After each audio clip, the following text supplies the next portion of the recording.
House will come to order. I apologize, I'm running late. House will come to order. Mr. Clerk, how about ring the bell?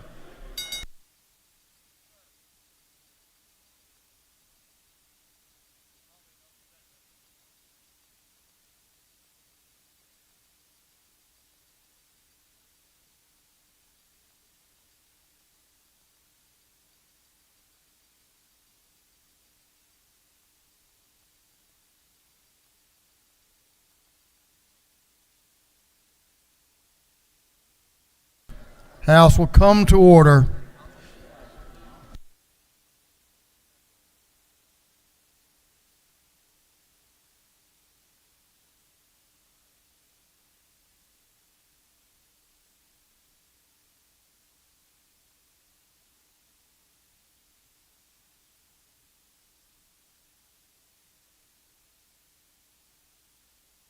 Mr. Clerk, pause that. Representative Williams, could I see you?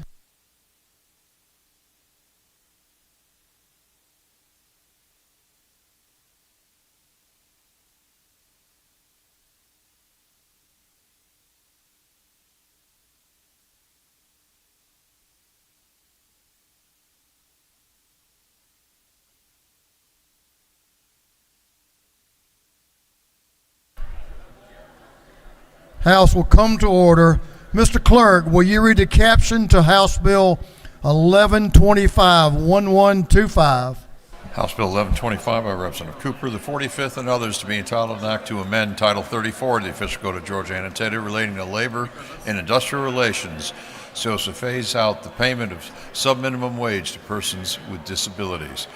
This bill having referred to the Committee on Industry and Labor, that committee recommends that this bill do pass.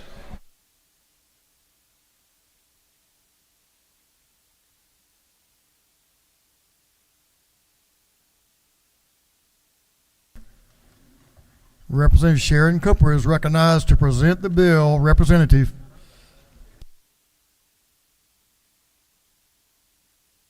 Ladies and gentlemen of the House, I bring you a special bill. It's House Bill 1125. Years ago, the federal government came up with a program called the 14C certificate.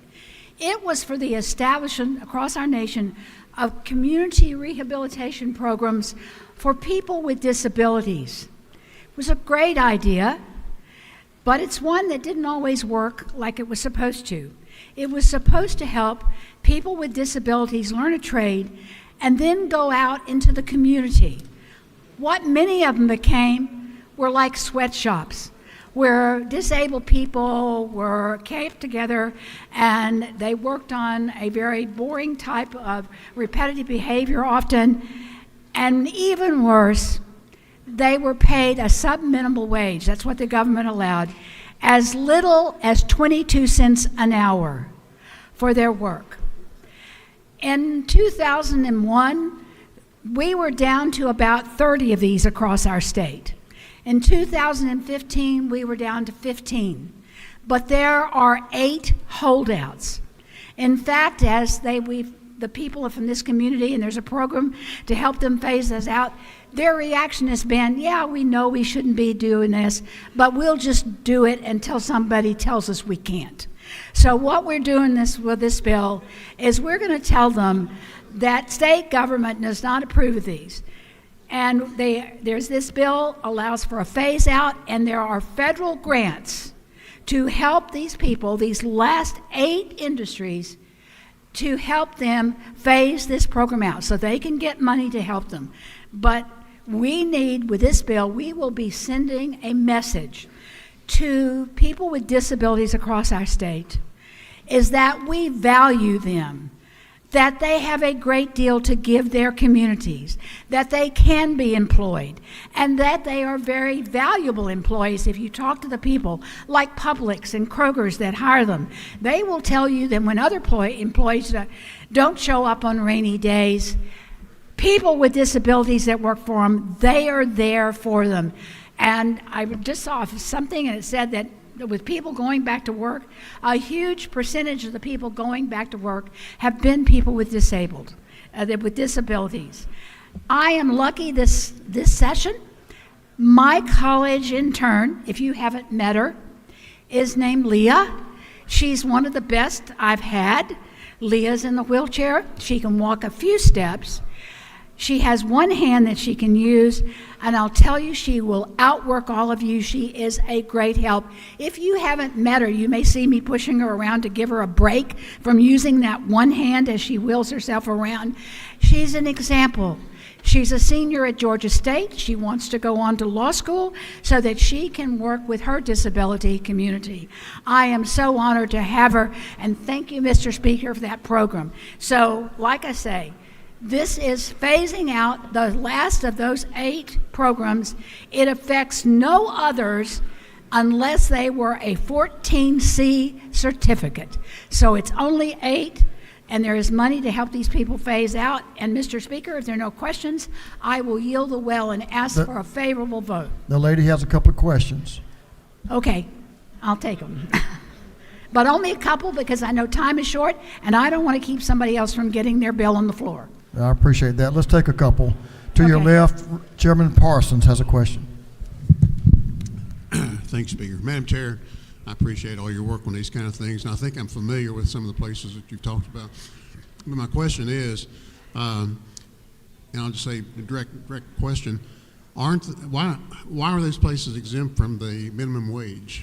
Because the federal government years ago allowed to do it. Okay, thank you. Okay? Thank you. I think they thought it was a good idea and that it would help people, that they would train people and they would get them out into the community or among other people, let them be integrated into the community as a whole. Instead, they ended up working in almost, for many of them, like sweatshops where they were paid so little. Representative Seabaugh to your left has a question, if the lady will yield. Yes, ma'am. Yes, sir. Would the lady yield? Yes. Madam Chair, is it not true that a recent study found that 54% of Georgians living with a disability want a paid job but cannot find one? That's true. Thank you. But they want to be paid a fair wage for what they can do. And they can do, they're not the kind of imagination that many people have them, that they can barely function. They're high functioning, they're smart, they are capable, and we with this bill will be sending that message to Georgia people with disabilities all over our state. Mr. Speaker, if there are no other questions? You have one last question on one of your seatmates back there. Representative Chairman Carpenter has a question, if you'll yield. Does the gentlelady yield? Yes, I will.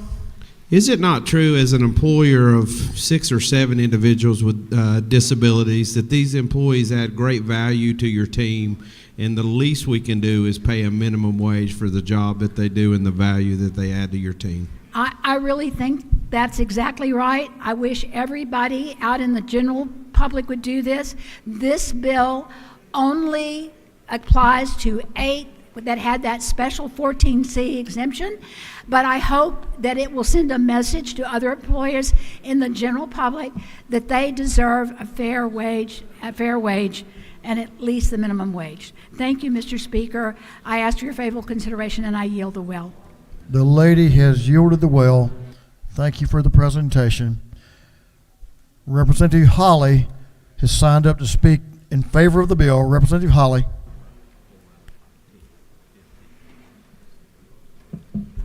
Thank you, Mr. Speaker.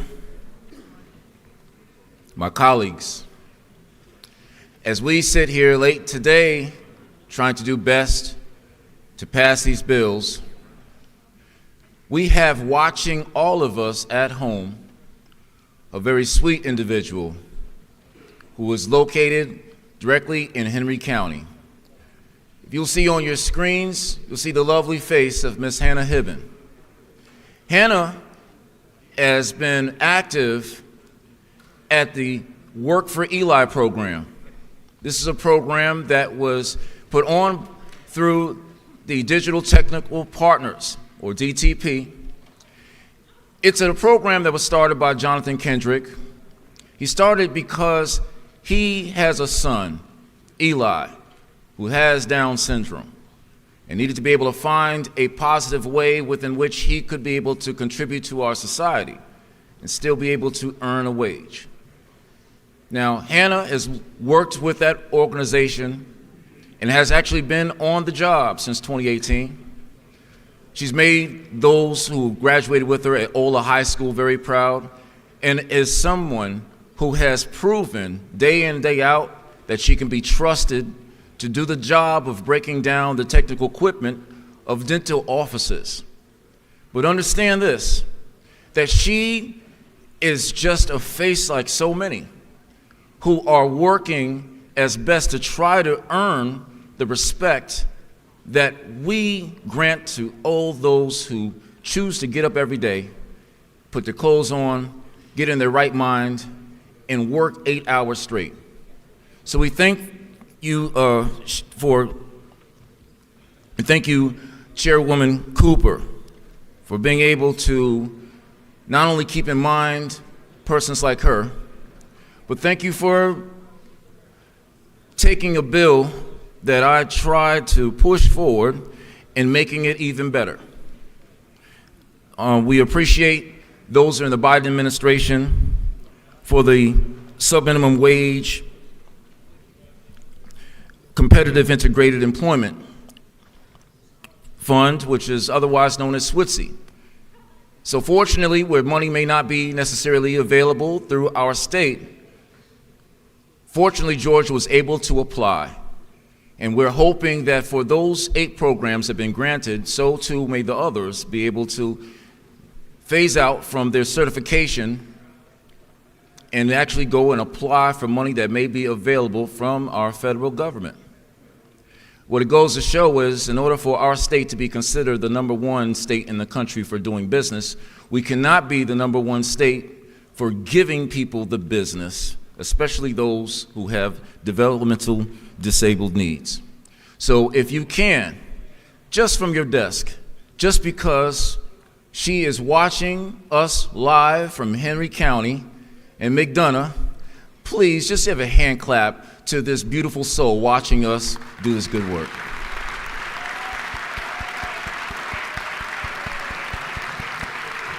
Thank you. I yield the well.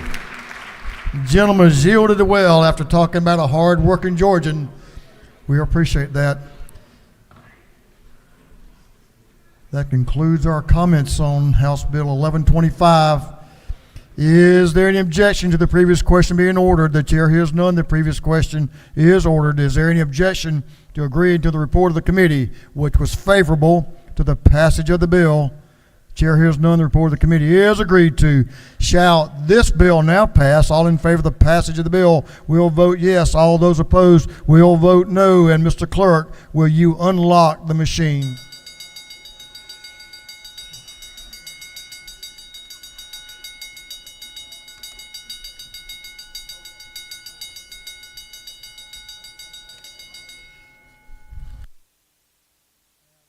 Have all members voted?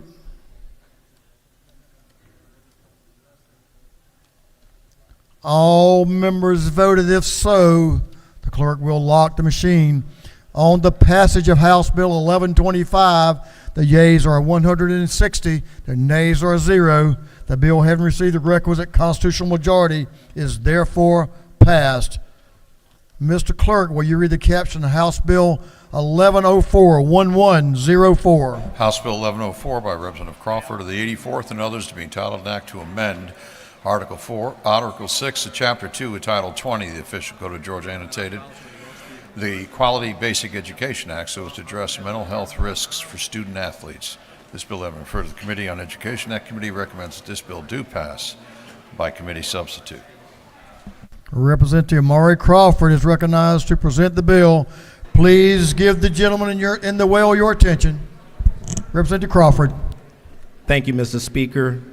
Friends, today I bring you H. Bill 1104, which will inform and educate student athletes, their parents, and coaches about the importance of mental health risk, and is going to help raise awareness of mental health resources available to them from organizations like the Department of Behavioral Health. What this bill is going to do is simply aggregate all of the important mental health statistics and information that we have to better protect our students. It creates no further obligations from parents or students. This bill was supported by Georgia High School Association, and if passed, this proactive measure can save lives. This bill means a lot to me because as a former student athlete, I understand the pressures and the anxiety levels that student athletes face, and I want to make sure that we can help those. And so again, I ask for your favorable support, and I stand for any questions. The gentleman has a question. Representative, gentleman yield. I do. Representative Neal. To your left. To the Representative gentleman. Yasmin Neal has a question. To the gentleman, do you yield? I do. Is it not true that this is your first bill? And being a proud man of Omega Psi Phi fraternity, we were wondering why you didn't present this bill in your gold boots. My friend knows of what she speaks. He's fast on his feet, I know that much. I watch him all the time. Representative Fry, to your left, has a question, if the gentleman will yield. Does the gentleman yield? I do. Representative, isn't it true that you probably would have had better success passing your first bill if you had worn your track shoes up there? I have my shoes at my desk, but thank you. From one athlete to another, Whip Burchett has a question. Let's see how this one goes. Thank you, Mr. Speaker. Does the gentleman yield? Yes, I do. Well, thank you very much for bringing this bill. I was wondering, you being a former athlete, isn't it true that because we've had a past in athletics, it's possible, or it's least likely to say that there may be some mental health beings we've got elected to these positions. Is that true? That is absolutely true, yes. Thanks for bringing the bill. Thank you. Representative Crawford, I don't think Representative Burchett could have run you down to hit you when you was playing football. I think you're a lot faster than he was. So the gentleman has no further questions. Well, thank you very much, Mr. Speaker, and friends, I ask for your favorable support. And with that, I yield the well. The gentleman has yielded the well. Thanks for bringing the bill.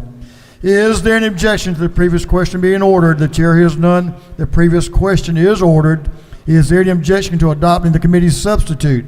The chair hears none. The committee's substitute is adopted.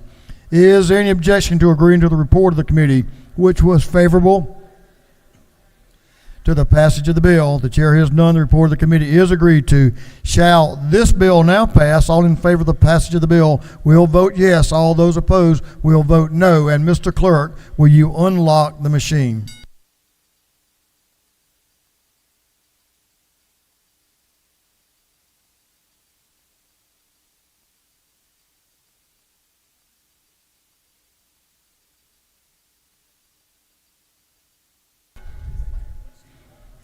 Have all members voted? For what purposes Representative Gladney rise? Parliamentary inquiry, sir. State that inquiry. Is it not true that Representative Crawford represents one of the most outstanding freshman class of representatives that has ever graced the presence Well, of I this can tell you House, that's sir? up for debate.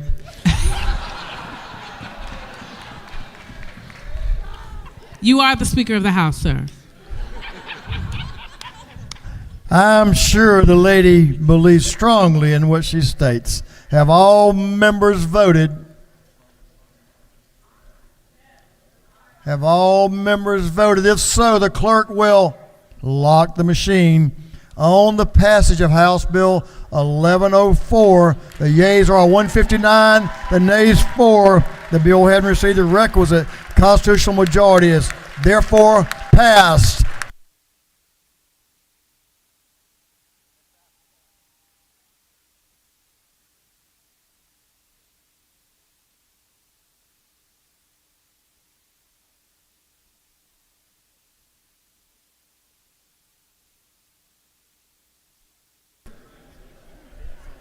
Congratulations. It's a milestone getting the first one under your belt.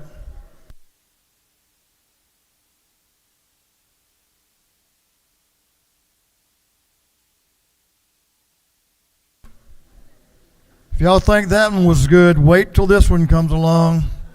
Mr. Clerk, will you read the caption to House Bill 349. 349. House Bill 349 by Representative Fleming of the 125th and others to be entitled an act to amend Title 43 of the official code of Georgia Annotated relating to professions and businesses so as to repeal Chapter 10 relating to barbers and cosmetologists and enact a new chapter.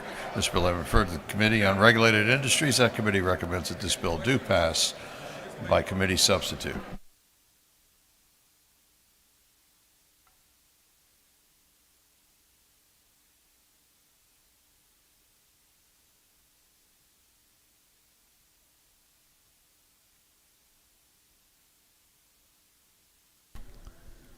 Please give the gentleman in the wheel your attention. Gentleman from down in Liberty County, where the water tastes like cherry wine. Cherry wine. Representative Al Williams is recognized to present the bill. Thank you, Mr. Speaker. Some years ago, Etta James made a song very popular. It was called At Last. Somebody get that on their way home. I was a little doubtful, Mr. Speaker. I thought that the thinning, and the bald caucus had won again and delayed this bill. But after 12 years and many tearful nights by Georgians all over the state who waited for the mobile barbershop bill, God is a good God. I want to thank first Chairman Powell and Representative Earnhardt. Certainly thank you. And one of the chairmen of the Bald Caucus, Representative Jason Riddle, who I brought around gracefully. This is a bill whose time has come after 12 years in the trenches. There's some bills that you fought hard over, but there's none that you fought longer over. But all this bill does is it lets Georgia move into the 21st century after poodles have been able to get mobile service.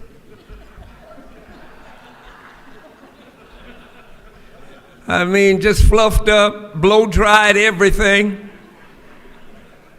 You've been able to buy food of any description in a mobile food truck. You could get a tooth pulled, a root canal, X-ray, give blood. I think there are even a few mobile nightclubs. You could do it all. Finally, Georgia, for those of you who still need it, you can get a haircut. So I'm moved this evening, and I'm tempted to give you about 30 minutes. And if I'd have gotten called earlier, and I think the speaker knew it, I was going to give you the 30-minute piece. But now you've heard, so you can relax, and I know you're happy. Don't be overly joyed. We have a long ways to go tonight. But with that, Mr. Speaker, if there are any questions, I will gladly answer them or turn them over to you. I'll take a couple of them, but I'm going to let you take a couple first, if you don't mind, if the gentleman will yield. The gentleman yields. The Representative Jason Riddle, to your right, has a question. On second thought, but my dear friend, Mr. Chairman. Do you yield, my friend in the well, does he yield for a question? I yield for a question. Can you riddle me this? How many lines was your bill to start with, and how many did we finish out with? Because of the complexity of this issue, we started out with at least 35 pages, lines almost into infinity. But because of the genius of the sponsor, I was able to narrow it down to a page and a half. Do you further yield for one more question? Yes, I yield. Is this your first bill? Well, believe it or not, having come into this house 22 years ago in the majority, with a big M, I passed a few early on, and then I've had a terrible drought.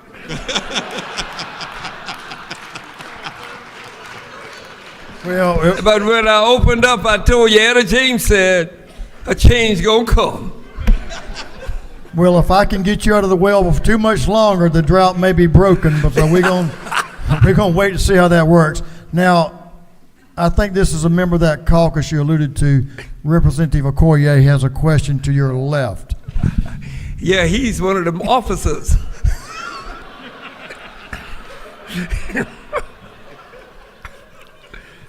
Does the gentleman yield? For my friend. Look at my head. What hair? Why do I have to vote for this bill? You make a great reflection of some people that have hair. Thank you, sir. The gentleman yield to a question to your right. I will yield. Representative Mac Jackson is in the same position. Another member of the caucus. Thank you, Mr. Speaker. Does the gentleman yield? I will yield. We were just wondering, when the mobile haircut vehicle goes from county to county, will it have the water from that county, or will it bring the water from the coast that tastes like cherry wine? Well, unfortunately for most of you, with the exception of Representative DeLoach and Representative Petrie and Sains, a few others, we just don't share our cherry wine with anybody. You have to come there, drink it, and if we approve you, we'll let you stay there. Gentleman has a couple more. I'd like for him to take one more to your left from a lady I think will offer some good insight here. Representative Stacey Evans is recognized for a question. Thank you, Mr. Speaker. Does the gentleman yield? Gladly for you, ma'am. Sir, you referenced coming in some number of years ago when Democrats were in the majority. And as someone who's never had that honor, I was just wondering if you could tell me about the good old days. Representative, it would take all night. The difference in today and 22 years ago is the difference in a salty pickle and some great ice cream. It's a little different, trust me. And I was an officer in my freshman year, and I welcomed in a young man a few years later from a little county called Effingham who was trying to make a name for himself, and now he's the speaker. Only because I have friends. If there are no other questions, Mr. Speaker, I'll yield the well. The gentleman has yielded the well. Let me hear it now. Good job, good bill. You've worked it long enough to perfect it. There's no doubt about that. Is there any objection to the previous question being ordered? The chair hears none. The previous question is ordered. Is there any objection to adopting the committee's substitute? Chair hears none. The committee's substitute is adopted. Is there any objection to agreeing to the report of the committee, which was favorable to the passage of the bill? Chair hears none. The report of the committee is agreed to. Shall this bill now pass? All in favor of the passage of the bill will vote yes. All those opposed will vote no, and the clerk will unlock the machine.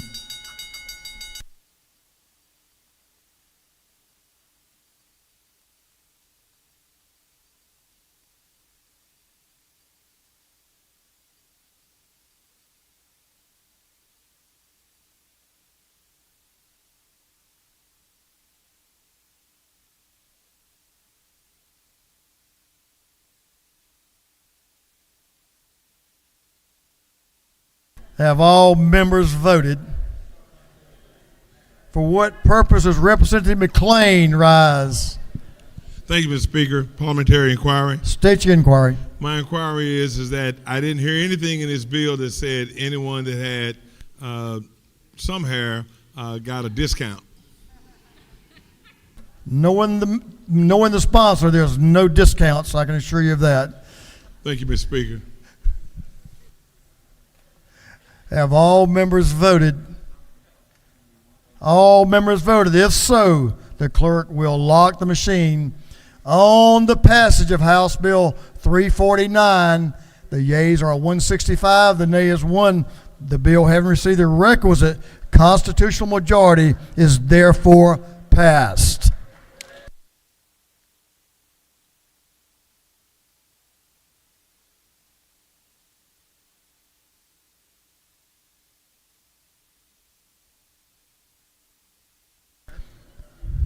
Members, we're now on the House Supplemental Rules Calendar number 2. We're going to take up House Resolution 1021-1021. House Resolution 1021 by Representative Stevens of the 164th and others, a resolution proposing an amendment to the Constitution so as to provide for local governments to have the option to offer a statewide homestead exemption from ad valorem taxes. This resolution has been referred to the Committee on Ways and Means. That committee recommends that this resolution be adopted by committee substitute. Chair recognizes Chairman Ron Stevens, to present the resolution. Thank you, Mr. Speaker. Ladies and gentlemen of the House, what you have before you in House Resolution 1021 is thinking outside the box a little bit. I can remember back in 1999, whenever I had jet black hair, speaking of hair, I did something that people said wouldn't happen. I started the first floating homestead exemption, and we did it in Savannah. It's now in 70 of your taxing districts. Well, this is thinking outside the box as well, because they said that would never work. This is an opportunity for you to go back home once the constitutional amendment passes and do something for your senior citizens on their property taxes. It's about keeping the senior citizen working whenever they retire, if they so choose.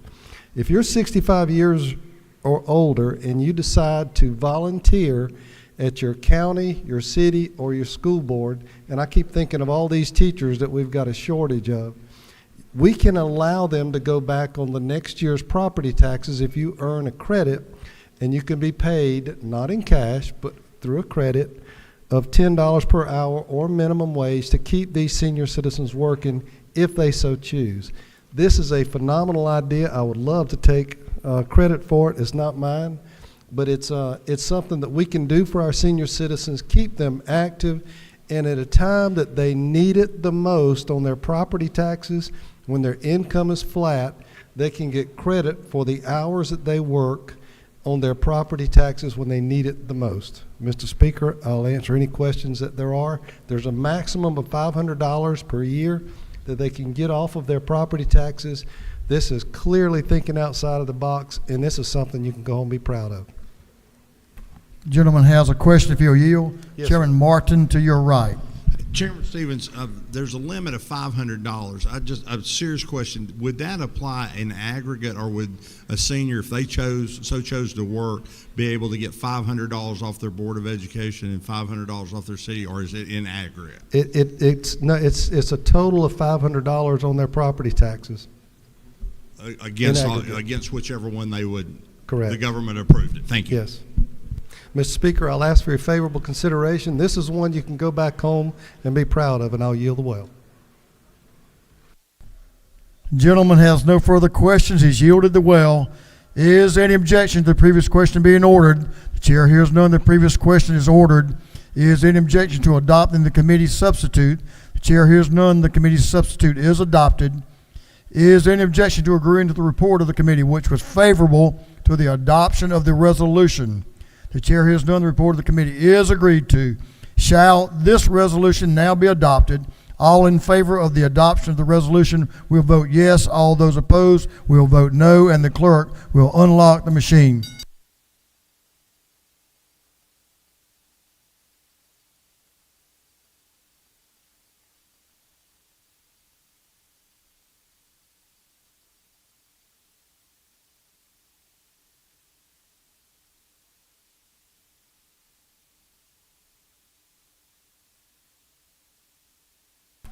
Have all members voted?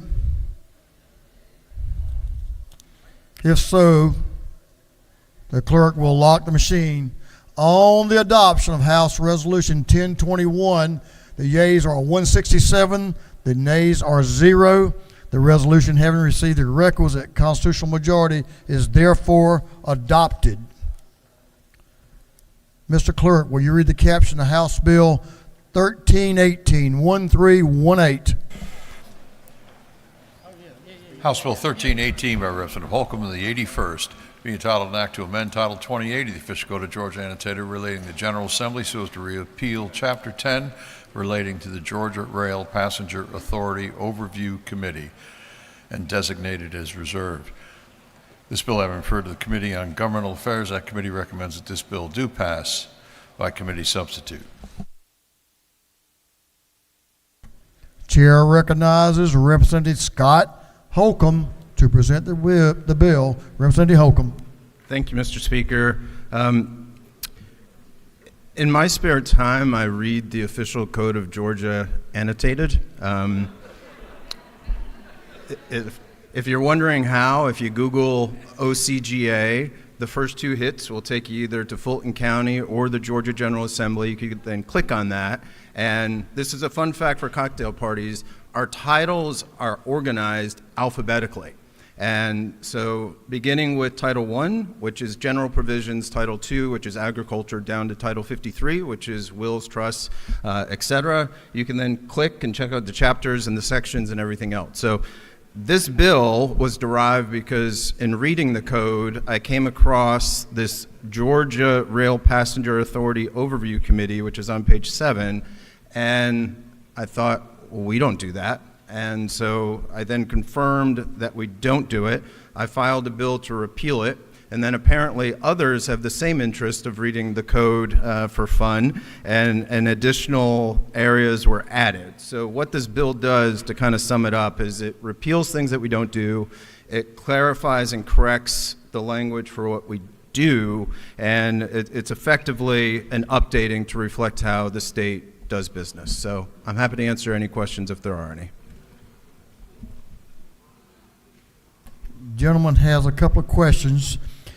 Representative Ramon, right in the center aisle. Does the gentleman yield? I do. What's your favorite title? Title 28, which is the General Assembly. Boom. Gentleman yield. I yield. Oh, he yielded the well.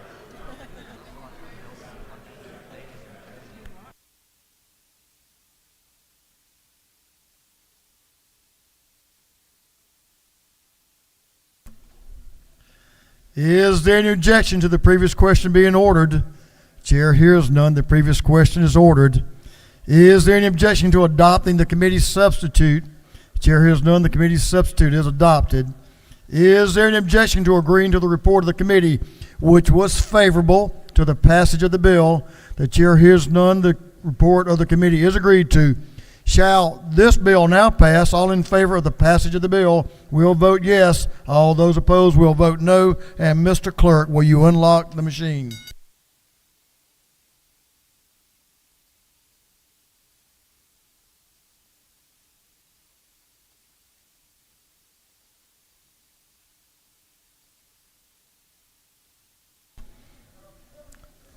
Have all members voted?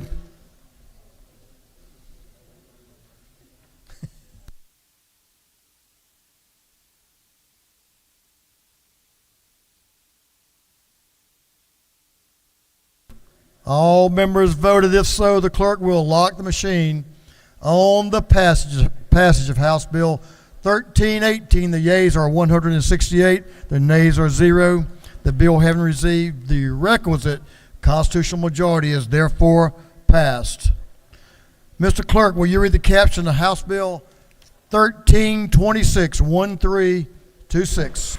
House Bill 1326 by Representative Stevens, the 164th and others, to be entitled an act to amend Chapter 13 and Title 16 of the Official Code of Georgia Annotated relating to controlled substances so as to provide for certain provisions relating to Schedule 1 controlled substances, Schedule 3 controlled substances, and Schedule 4 controlled substances. This bill having referred to the Committee on Health, that committee recommends that this bill do pass. He's on a hot streak, so let's hear from Representative Stevens again. Chairman Stevens is recognized to present the bill. Thank you, Mr. Speaker. Ladies and gentlemen of the House, 1326 is our annual drug update bill. If you'd like for me to dazzle you with these long names in here, I'll be glad to do that. But this is essentially what the FDA and Georgia's Drugs and Narcotic Agency passes along to us. You'll notice Section 2 and 3 are the Schedule 1 drugs that are things like LSD and heroin, that kind of stuff that has no medical use and highly addictive. This, if you'll notice on page 8, at the top, page line 171, this is the bill that makes naloxone, the narcotic antagonist, available in nasal spray so that you can put it in a dispensing machine. I will answer any questions if there are any. You have no questions. I yield the well. I was wondering if you fell out the well there for a second. I wasn't sure. The gentleman's yielded the well. Is there any objection to the previous question being ordered? Chair hears none. The previous question is ordered. Is there any objection to agreeing to the report of the committee, which was favorable to the passage of the bill? Chair hears none. The report of the committee is agreed to. Shall this bill now pass? All in favor of the passage of the bill will vote yes. All those opposed will vote no, and the clerk will unlock the machine.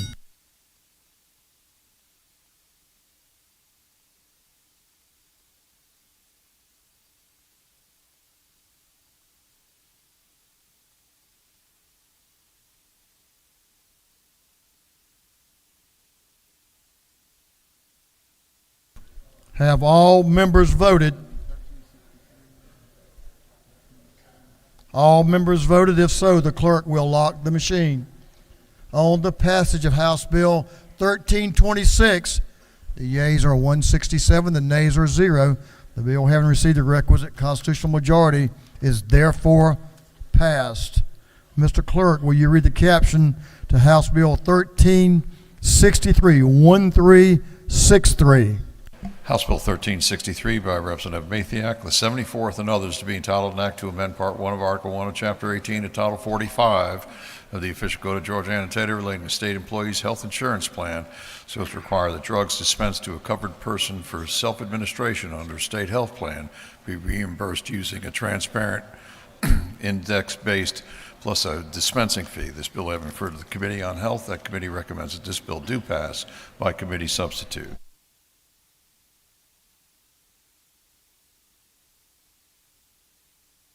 Chair Lady Mathiak is recognized to present the bill. Thank you, Mr. Speaker. I think this bill has been over-vetted, but here we go. This bill looks to protect independent pharmacies while bringing transparency and savings to the state health benefit plan. So that affects all of us with our state health insurance.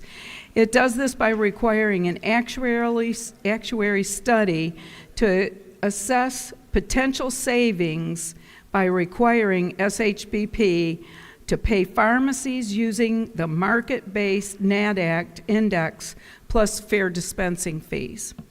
I think that we've heard a lot about this bill, and this actuary is going to help us understand exactly what has been paid to our pharmacies and be fair to our independent pharmacies. And with that, Mr. Speaker, if there are no questions. You have no questions. Thank you, and I will yield the well and ask for your favorable consideration. Good job. The lady has yielded the well. Is there any objection to the previous question being ordered? The chair hears none. The previous question is ordered. Is there any objection to adopting the committee substitute? Chair hears none. The committee substitute is adopted. Is there any objection to agreeing to the report of the committee, which was favorable to the passage of the bill? Chair hears none. The report of the committee is agreed to. Shall this bill now pass? All in favor of the passage of the bill will vote yes. All those opposed will vote no. And Mr. Clerk, will you unlock the machine?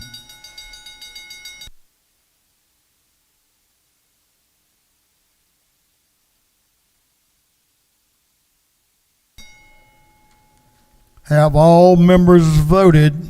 For what purpose does Chairman Knight rise? Parliamentary inquiry. State your inquiry.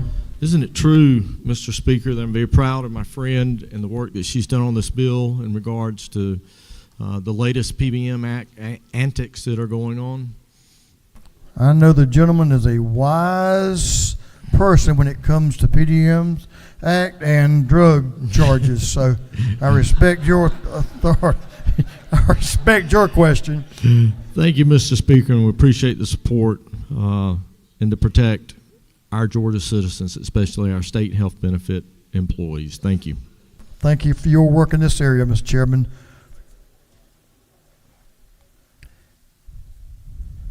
Have all members voted? If so, Mr. Clerk, will you lock the machine on the passage of House Bill 1363? The yeas are 167, the nays are 0. This bill, having received the requisite constitutional majority, is therefore passed. Mr. Clerk, will you read the caption of House Bill 1407. House Bill 1407 by Representative LaHood of the 175th and others, to be entitled an act to amend Chapter 70 of Title 36 of the Official Code of Georgia annotated, relating to coordinated and comprehensive planning and service delivery by counties and municipalities, so as to revise provisions for establishing, negotiating, reviewing, revising, and filing local government service delivery strategies. This bill having referred to the Committee on Governmental Affairs, that committee recommends that this bill do pass by committee substitute. Chairman LaHood is recognized to present the bill. Representative LaHood.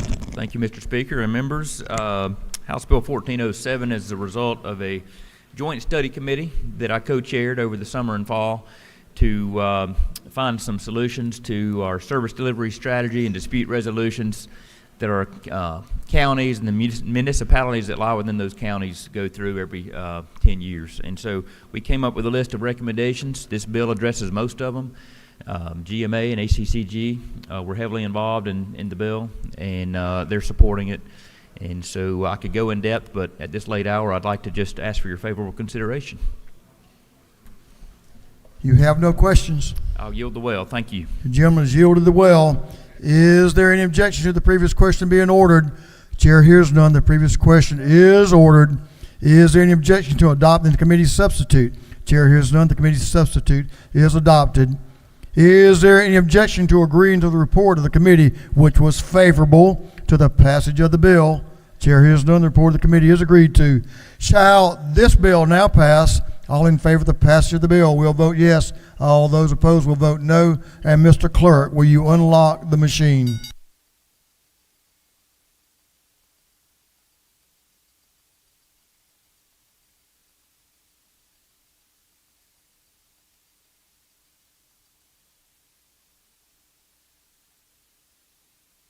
Have all members voted? All members voted. If so, the clerk will lock the machine on the passage of House Bill 1407. The yeas are 167, the nay is 1. The bill, having received the requisite constitutional majority, is therefore passed.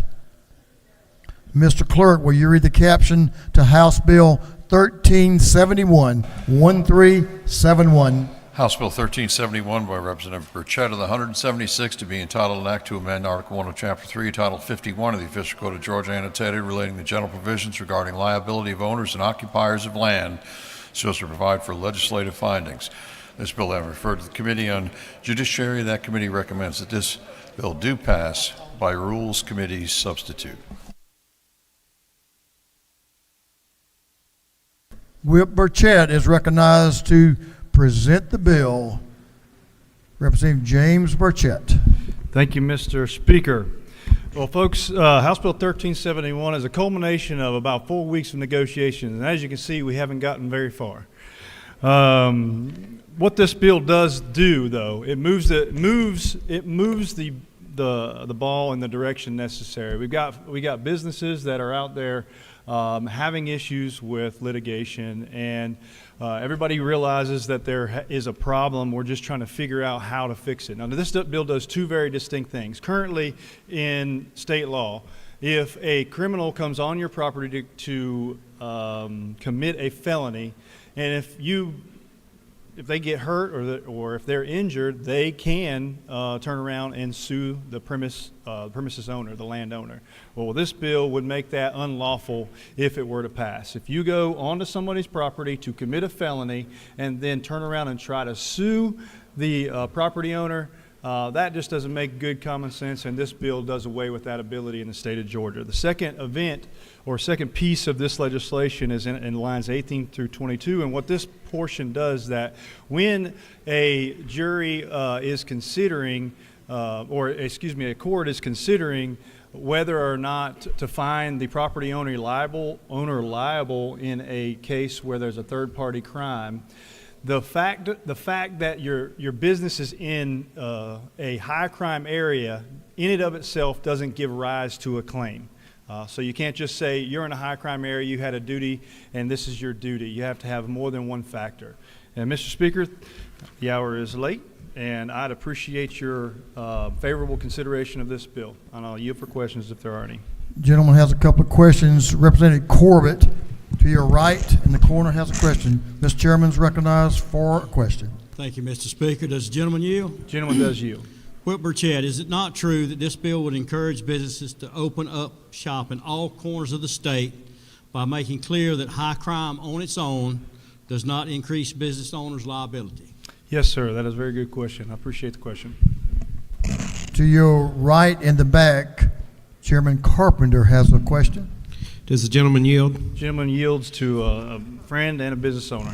Thank you. Thank you for bringing this legislation. Obviously, tort reform is a big issue for small business across the state, but I think this bill, more than anything, if my friends on the other side of the aisle will listen up, does something to hopefully address food deserts and retail deserts in high crime areas that I think is important for their constituents. That's a fact. Thank you for the question. Representative Jasmine Clark, to your left, has a question. Thank you, Mr. Speaker. Does the gentleman yield? I do. Could you define high crime areas? I didn't see. There's no definition of high crime area in the bill, but that is the language that is used at the Supreme Court. So it would be a definition that would come from common law. Thank you. Last question from Representative Reese, to your left. Thank you, Mr. Chairman. Does the gentleman yield? The gentleman does yield. Isn't it true that this bill basically prevents a person who was doing wrong from suing the individual and basically being rewarded for attempting to break the law anyway? That is a fact, and it's the most common sense piece of legislation that we've come up with for tort reform here, and I appreciate the question. Thank you, Mr. Speaker. I yield the will. Gentleman had no further questions. He yielded the will. Thank you for your work on the bill, Mr. Whip. Is there any objection to the previous question being ordered? Chair hears none. The previous question is ordered. Is there any objection to adopting the substitute offered by the Committee on Rules? The chair hears none. The Rules Committee substitute is adopted. Is there any objection to agreeing to the report of the committee, which was favorable to the passage of the bill? The chair hears none. The report of the committee is agreed to. Shall this bill now pass? All in favor of the passage of the bill will vote yes. All those opposed will vote no, and the clerk will unlock the machine.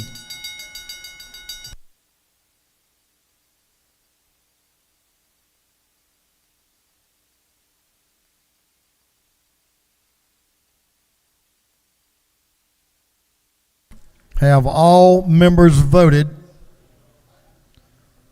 All members voted. If so, the clerk will lock the machine on the passage of House Bill 1371. The yeas are 168, the nays are 0. The bill, having received the requisite constitutional majority, is therefore passed.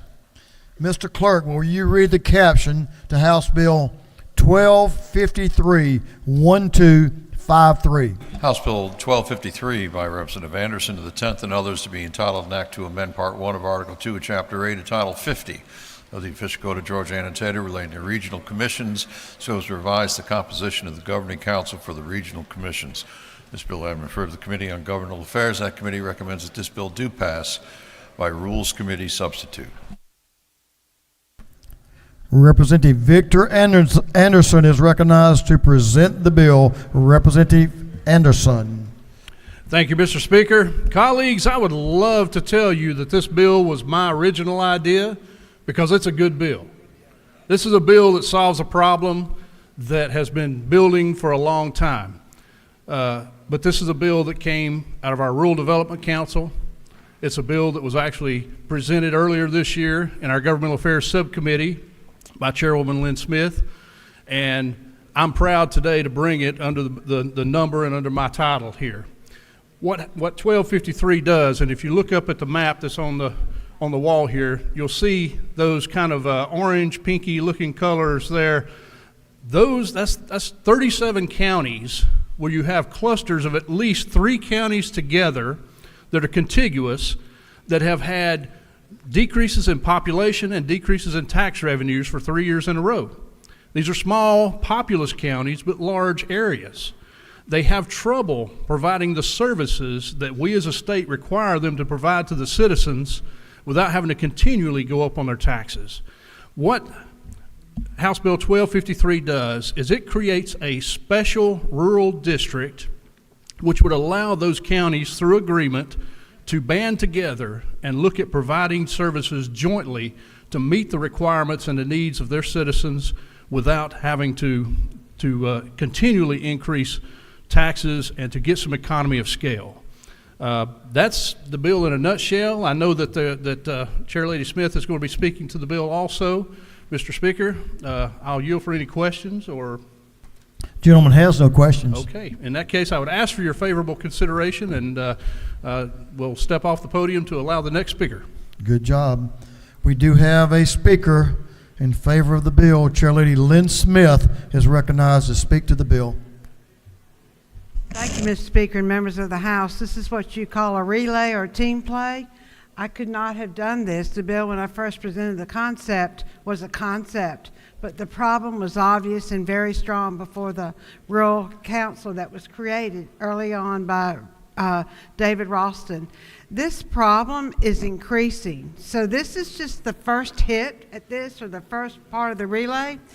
ACCG helped me with this map, but there are several more areas that they need to apply this to, and so this is growing. The best way to give you a concept of what is happening, in the interim, our appropriations analysts put together a fact book for us, if any of you kept that. And they have a pie chart, and in the pie chart, 79% of the population lives in 41 urban counties. 21% of the population lives in 118 rural counties. And so this is going to continue as our population concentrates in certain urban areas. But our state is only as strong as our weakest points. And this is something we need to be aware of. I certainly appreciate the support of the committee and the help from both Representative LaHood and Anderson and all the members of the committee who got engaged in this discussion. Thank you so much for your interest in this bill. I hope all of us will continue to track this as we go along. This is a resource that we're working very hard to develop, and hopefully at some point we can build up some of our urban areas, but this in the end gives them an economy of scale and a chance to consolidate their governments over one administrator who has the skill sets in which to help the governments comply with all the regulations and provide services. Mr. Speaker, I yield the well. The lady has yielded the well. Is there any objection to the previous question being ordered? The chair hears none. The previous question is ordered. Is there any objection to withdrawing the committee substitute? Chair hears none. The committee substitute is withdrawn.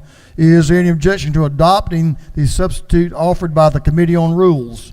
Chair hears none. The Rules Committee substitute is adopted. Is there any objection to agreeing to the report of the committee, which was favorable to the passage of the bill? The chair hears none. The report of the committee is agreed to. Shall this bill now pass? All in favor of the passage of the bill will vote yes. All those opposed will vote no.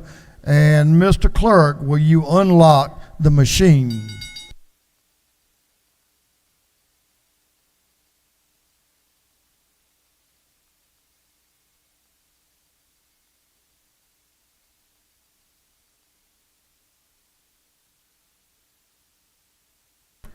Have all members voted?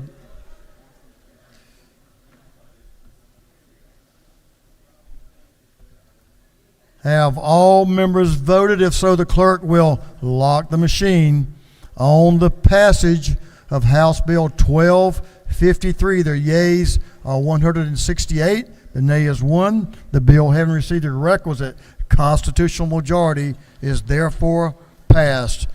Mr. Clerk, will you read the caption to House Bill 1233, 1233? House Bill 1233 by Representative Hitchens, the 161st, and others to be entitled an act to amend Chapter 3, Title 25, the official code of Georgia annotated relating to local fire departments generally, so as expressly authorize the levy and collection of extraterritorial taxes and fees to support local fire departments. This bill having referred to the Committee on Governmental Affairs, that committee recommends that this bill do pass. Chairman Hitchens is recognized to present the bill. Thank you very much, Mr. Speaker and colleagues. This bill came to me as a result of a Supreme Court case, and the case was actually Bell South Telecommunications v. Cobb County. And what occurred there was there were some issues in 911 services for 5 different phone companies. Cobb County sought to collect money that they were supposedly authorized to collect in a prior agreement. And it went all the way to the Supreme Court, and they ruled against Cobb County. As a result of that, there's a law firm in Brunswick. They have offices in Brunswick and Savannah, and they are suing several municipalities in a couple counties. And plaintiffs' attorneys have, I think, broadened the scope of the Bell South Telecommunications case to say that, in my particular case, the city of Port Winter is being sued for $3.5 million. Because they charge fees for fire protection outside of their municipality. And what happened here is they have a great fire department because they also provide fire protection for the Port of Savannah, which abuts them. But the county in that area, who has a fire department, but they don't have any resources in that area, so the response time is negligible. So we've drawn up this bill, and the legal counsel says that it will rectify the problem.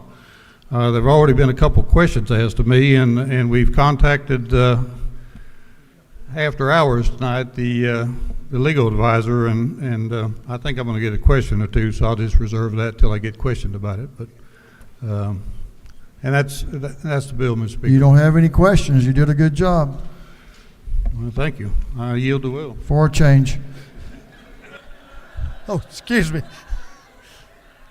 That slipped. I'm sorry. Is there any objection to the previous question being ordered? The chair hears none. The previous question is ordered. Is there any objection to agreeing to the report of the committee, which was favorable to the passage of the bill? The chair hears none. The report of the committee is agreed to. Shall this bill now pass? All in favor of the passage of the bill will vote yes. All those opposed will vote no. And the clerk will unlock the machine.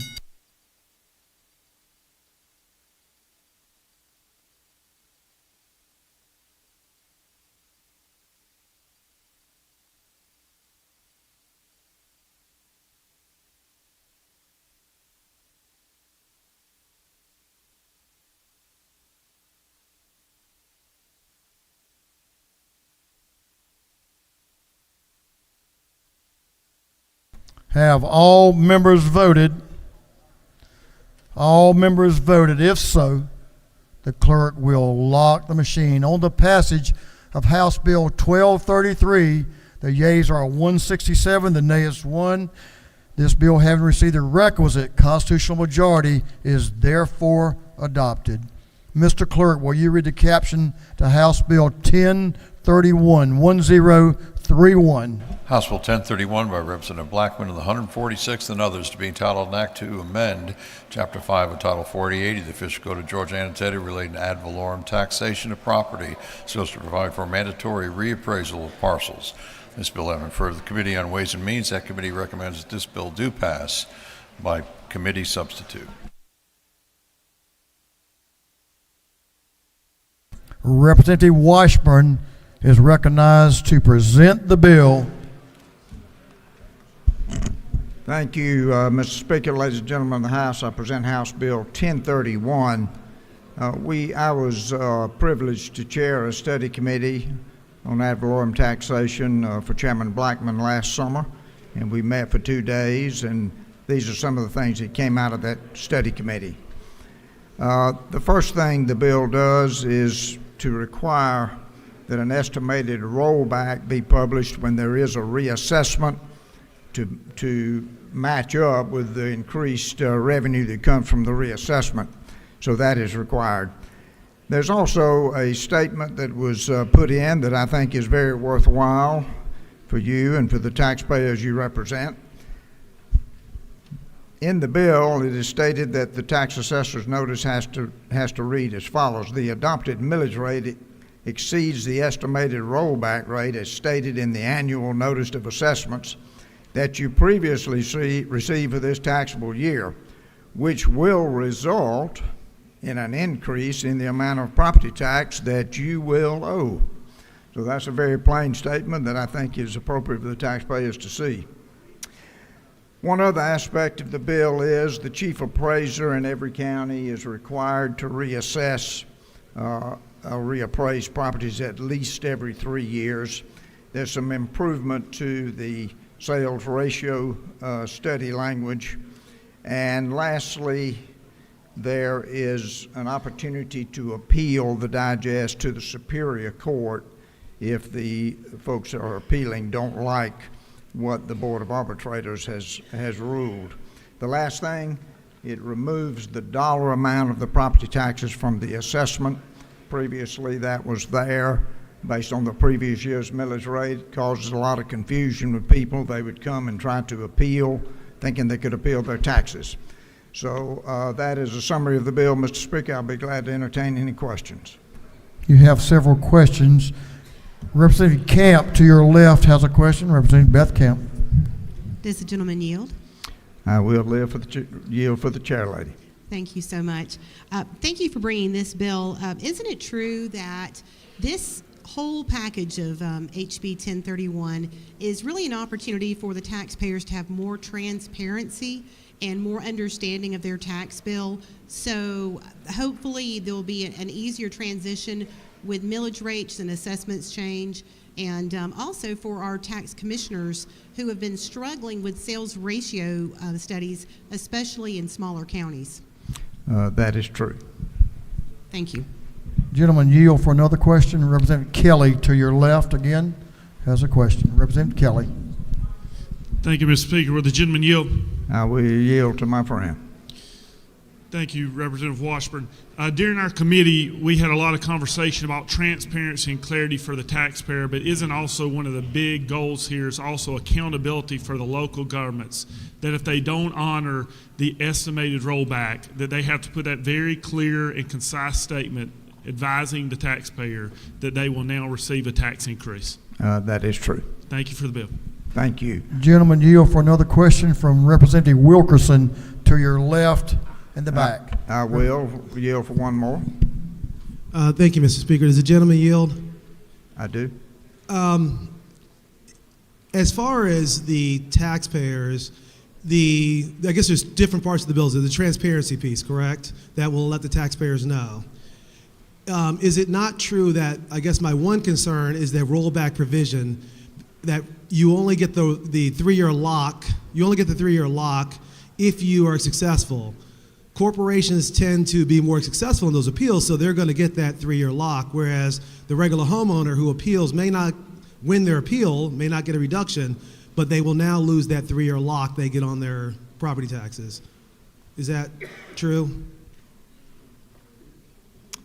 That was discussed, and I am not sure that that was included in this bill, frankly. Thank you. Mr. Speaker, I would yield the well. The gentleman has yielded the well. He had a couple more questions, but he yields the well. Is there any objection to the previous question being ordered? The chair hears none. The previous question is ordered. Is there any objection to adopting the committee's substitute? Chair hears none. The committee's substitute is adopted. Is there any objection to agreeing to the report of the committee, which was favorable to the passage of the bill? The chair hears none. The report of the committee is agreed to. Shall this bill now pass? All in favor of the passage of the bill will vote yes. All those opposed will vote no, and the clerk will unlock the machine.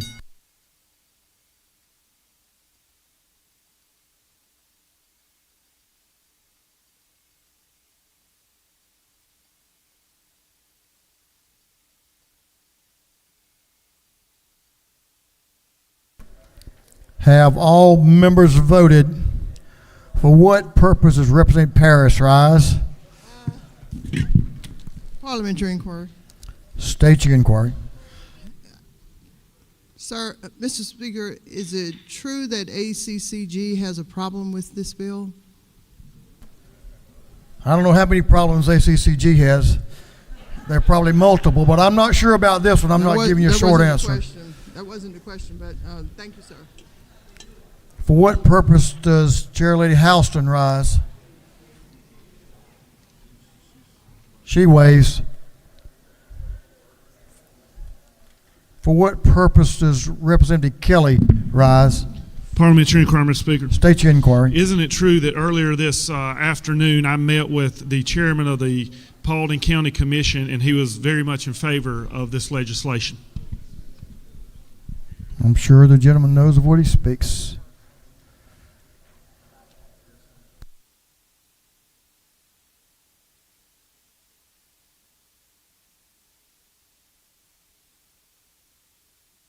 For what purpose does the author rise? Representative Washburn. Parliamentary inquiry. State your inquiry, sir. Is it not true that it is absolutely incorrect that the ACCG is not in support of this bill? They are very much in support of it and wanted it presented this evening. I hope y'all can get together on that. I'm sure the gentleman knows of what he speaks. ACCG is very popular. They're a fine organization, and I'll vouch for them. Is there any objection to the previous question being ordered? Chair hears none. The previous question is ordered. Is there any objection to adopting the committee substitute? The chair hears none. The committee substitute is adopted. I already did that, didn't I?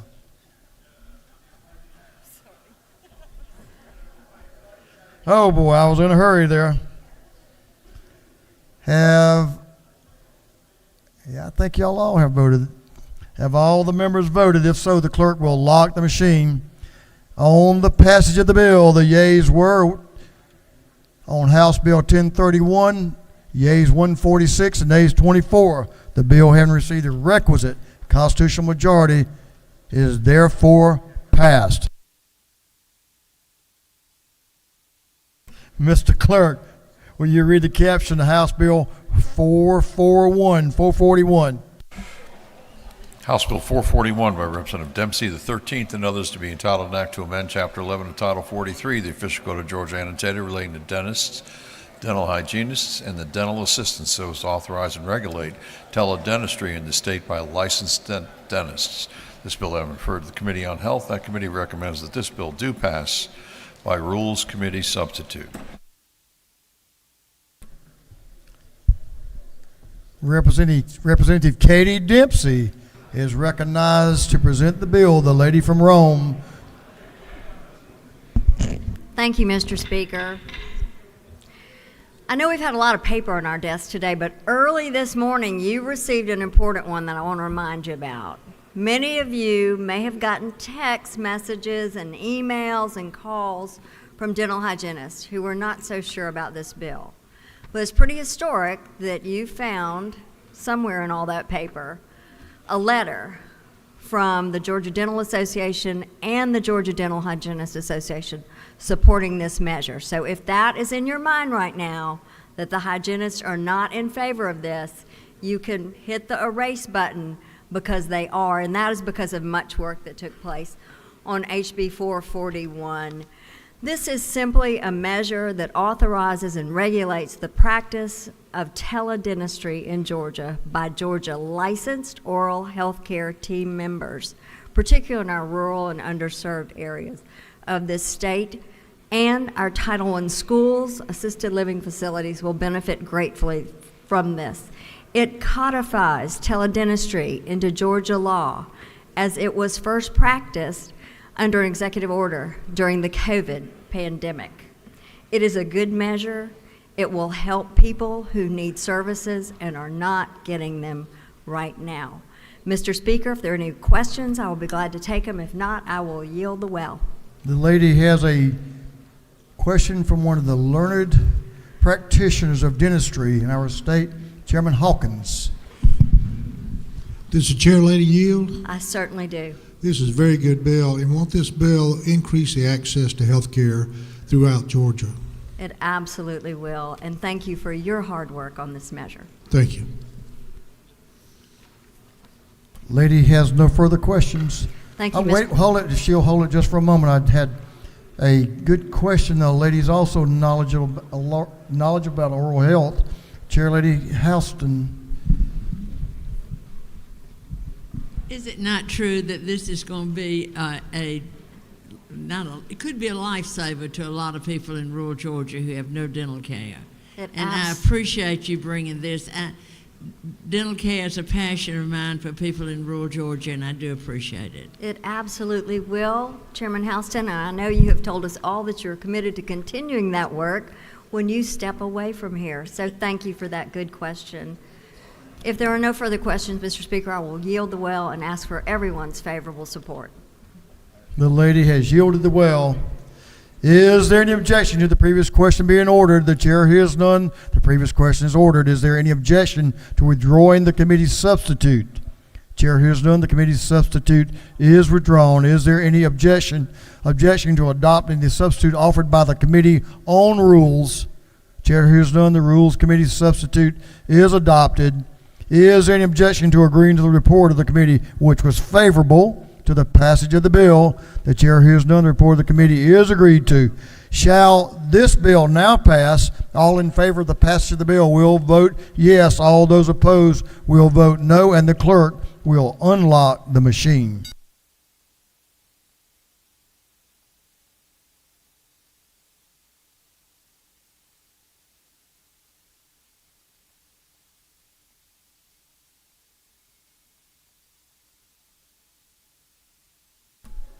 Have all members voted?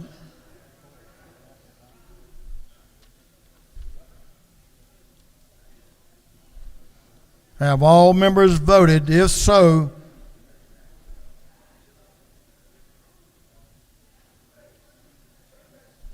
have all members voted now? If so, the clerk will lock the machine. On the passage of House Bill 441, the yeas are 167. The nays are 0. The bill, having received the requisite constitutional majority, is therefore passed. Mr. Clerk, will you read the caption to House Bill 218-218? House Bill 218 by Representative Hilton of the 48th and others to be entitled an act to amend Article 2 of Chapter 8 entitled 24 of the Official Code of Georgia Annotated relating to admissions and confessions so as to provide for sexual assault hearsay for disabled adults and 17-year-olds. This bill having referred to the Committee on Judiciary and Non-Civil. That committee recommends that this bill do pass by committee substitute. Representative Scott Hilton is recognized to present the bill. Representative Hilton. Thank you, Mr. Speaker. We've heard you say it many times. It's a good day in Georgia, and I'm going to say it's a good night in Georgia, because we are standing up today for those who need a voice. And we're doing that once again with House Bill 218. Those who suffer from elder abuse, who are either an elder or those with a disability, we are allowing their hearsay to be allowed in court. I want to thank Chair Lady Cooper for bringing me this bill. We've worked on it for a couple years now. Prosecuting attorneys are on board, defense attorneys are on board, and judiciary, it passed unanimously. And so with that, I'll pause for any questions. Gentleman has no questions. Hearing none, I'll yield the well. Thank you. The gentleman has yielded the well. Is there any objection to the previous question being ordered? Chair hears none. The previous question is ordered. Is there any objection to adopting the committee's substitute? The chair hears none. The committee's substitute is adopted. Is there any objection to agreeing to the report of the committee, which was favorable to the passage of the bill? The chair hears none. The report of the committee is agreed to. Shall this bill now pass? All in favor of the passage of the bill will vote yes. All those opposed will vote no. And Mr. Clerk, will you unlock the machine?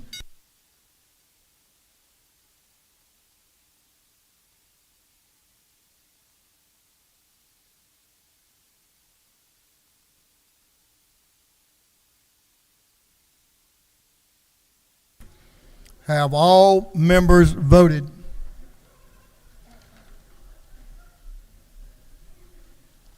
Have all members voted? If so, the clerk will lock the machine on the passage of House Bill 218. The yeas are 164, the nay is 1. This bill, having received the requisite constitutional majority, is therefore passed. Mr. Clerk, will you read the caption to House Resolution 1042-1042? House Resolution 1042 by Representative Leverett of the 123rd and others, a resolution creating the Joint Study Committee on Judicial System Compensation. This resolution has been referred to the Committee on Judiciary. That committee recommends that this resolution be adopted by committee substitute. The gentleman from Elberton, Representative Leverett, is recognized to present the resolution. Thank you, Mr. Speaker. Ladies and gentlemen, House Resolution 1042 would create a study committee, a joint study committee, that's why we're doing it on crossover, on judicial system compensation. This is a sort of a accompanying legislation with our judicial compensation bill, which this House passed several weeks ago. It creates a study committee to look at compensation of the other officials involved in our judicial system, primarily the local paid officials, state court judges, probate court judges, juvenile court, magistrate court, and then DAs and public defenders. And that's what the bill does. Mr. Speaker, I'll yield for any questions. The gentleman has a question. Representative Donahue, to your left, is recognized for a question. Does the gentleman yield? Yes, sir, I yield. Is this your first bill? It's the first one in the last 10 minutes. He sounded like a rookie. Gentleman has no questions. Mr. Speaker, thank you. I will yield the well. And ladies and gentlemen, before I leave, I want to just leave you with some wisdom of that great child advocate, Yogi Berra. Don't buy your children an encyclopedia. Let them walk to school the way you did. Thank you. I yield the well.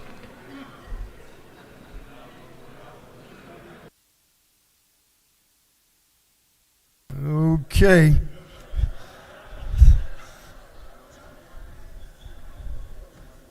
Is there any objection to the previous question being ordered? The chair hears none.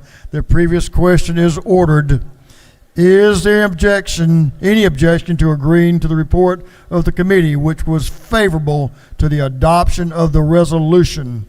The chair hears none. The report of the committee is agreed to. Shall this resolution now be adopted? All in favor of the adoption of the resolution will vote yes. All those opposed will vote no. And Mr. Clerk, will you unlock the machine?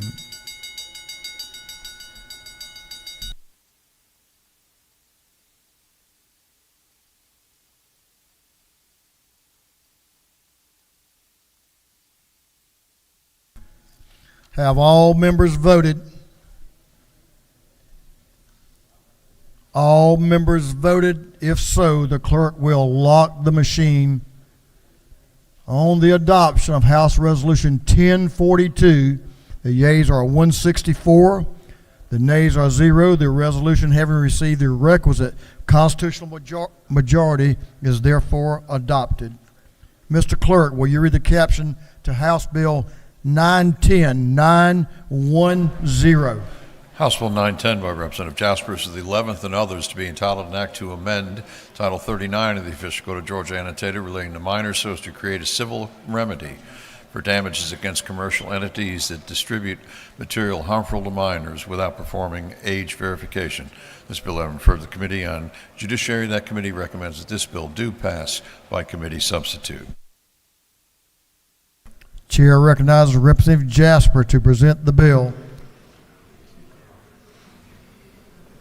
Thank you, Mr. Speaker. Since I brought up Speaker Ralston earlier today, I believe he would say, as many of you have talked to me over the past few days about this bill, in his very distinctive voice that some of you may have heard, "Why are you doing this?" Because I'm probably not the guy that you would think would be in the well of the House talking about porn. And we've had a lot of questions about it, but I bring to you a simple law, a solution that may, in our country, do the impossible. That's making online porn retreat. I want to thank my friend and constituent Jeff, who he's probably not listening now, he did earlier, for contacting me in January because he had saw this in the online news and seen it and said, Rick, this could be big if you're brave enough. And of course I'm brave enough, maybe not smart enough sometimes, but brave enough. And I had a great intern, Jackson Collette, and his help on this has been invaluable. We sometimes underestimate the value and smarts of some of these interns, but Jackson's been great. So what it'll do, the law requires that users of porn sites prove they're 18 years old before accessing a site that has over 33% of pornographic material. To meet the requirement, the potential user must show a government-issued ID, like a driver's license or whatever, to do that. It's very clear in the bill what these are. Companies that violate this law can be sued for damages in the local court by the parents of the minors who were able to access the site without being verified. This will ensure compliance. Why we're doing this, I don't have to tell you about the go into detail of why porn is bad. If you really want to listen to a good part of it, go back and listen to the judiciary hearing and get a good earful. But two things I think about most is promoting negative attitudes toward women, which can and has led to violence, and sex trafficking. And yes, these sites have young women who are trafficked worldwide. I've had teachers and parents talk to me after I dropped this bill, telling me the issues that they see in their schools. I was asked yesterday about user privacy, wondered if it would lead to the collection of sensitive personal information. Well, first, you don't have to get on a porn site and not worry about it, but the law protects privacy by requiring that all information collected be deleted upon verification. The law only requires a user to produce a government ID, which is already required for many activities that prohibit minors from attending. Vaping, driving, voting, going to adult bookstores, other things like that, all require this ID. So what happens? Mr. Jaspers, we do this. What happens? In the 9 states that have enacted this bill, most of them have left the state, geofenced their pornography site out of the state so it's not available. It worked. And it's been going around. Yes, there is a bill in Washington to do it, but they'll never get it done. We know that. And so porn sites just leave the state. Mr. Speaker, members, I'm glad Jeff asked me about this. I never had thought about it until he got with me and talked to me about it. And I'll be glad to answer questions. It's a very legal bill, and I really want to thank the Judiciary Committee for being so kind to me and helping me through this with some very legal questions and ideas and changes. And, Chairman Gunner's committee is very, very helpful. But I'll be glad, Mr. Speaker, to answer any questions, and I hope we can do this so we truly can protect children.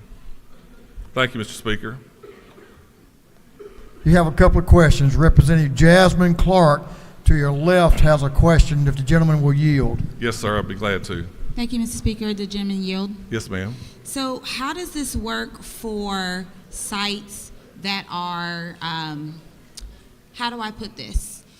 There are sites that are used where people upload themselves. You'll have to speak up. I can barely hear you. People upload themselves. Let's say OnlyFans. I don't know anything about OnlyFans, never been there, but I'm just saying. How would this affect that? Because in that case, that is an individual's page. How do we make sure that people's government information is kept private from these individuals that are posting themselves for other people's entertainment? Well, I certainly haven't been there either, as the gentlelady hasn't. But it goes back to the 33%. When you're looking at the site, if there's 33% of it that's pornographic in it, and it's harmful to minors, if you read the bill, it describes what is harmful to minors, and the substantial portion is very clear in the bill too. So then they would have to do age verification. Now, that's just for you to get on it, to view it. I'm sure there's contractual between how you get on it and pay to have yourself exposed, but we're just after the people that go to watch. Does the gentleman further yield? Sure, yes ma'am. So what about the hosting of these websites? So if the website is not hosted in the United States, let's say it's hosted in another country, we are now having to upload our government ID to foreign companies or foreign individuals just because we are accessing it in the state of Georgia. And to be clear, by we, I just mean people in Georgia. I'm not talking about me and you. I'm sure we're not. You know, yes ma'am, that's a risk. I mean, yeah. But I think the bill's very clear. And there's some federal law that protects the people who operate the big websites and like Google and stuff that move a lot of this stuff around. There's federal law that protects them. The committee changed the bill a little bit because they felt that they were already protected. But I think, yeah, that's the risk that you have. That's the risk you take now when you buy something online that is worldwide. Thank you. Yes, ma'am. Representative Stinson, in the back to your left, Mr. Chairman, has a question. Thank you, Mr. Speaker. Does the gentleman yield? Oh, yes, ma'am. I'm just trying to understand your legislation. For someone who is not a porn watcher, I'm trying to really, this is a serious question, I'm trying to understand how would this legislation actually impact people in rural Georgia? Are you saying they have to have a driver's license to be able to watch porn? What? Yes.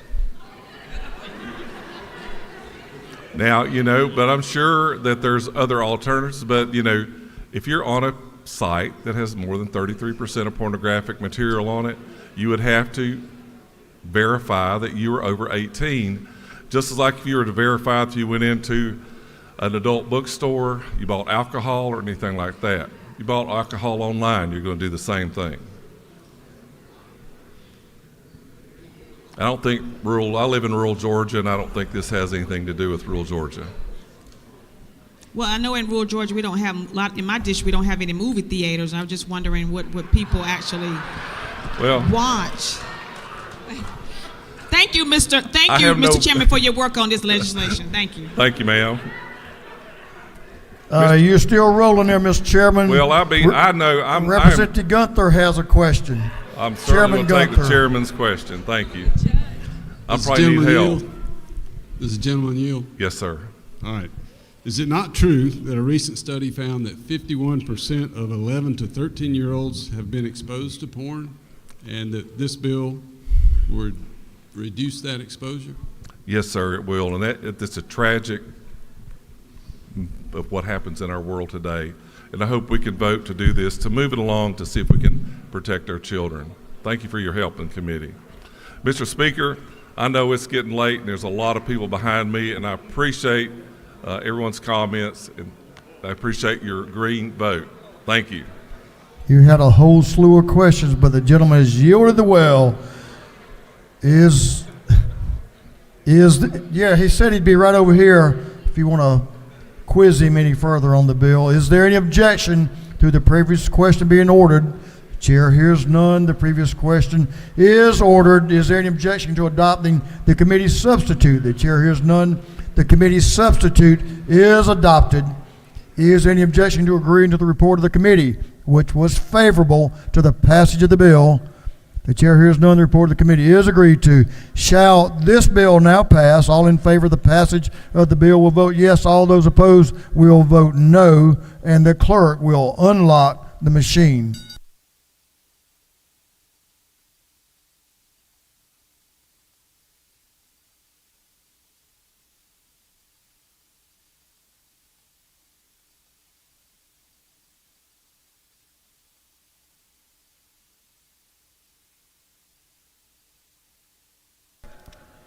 Have all members voted? For what purpose does Representative Hong rise? Parliamentary inquiry, Mr. Speaker. State your inquiry. Mr. Speaker, is it not true that nothing in this bill will infringe on free speech or prevent an adult from choosing to view explicit material? I'm sure the learned lawyer that the lady is understands the implications of the bill. I'm sure she's correct. For what purpose does Representative Jason Ridley rise? Parliamentary inquiry.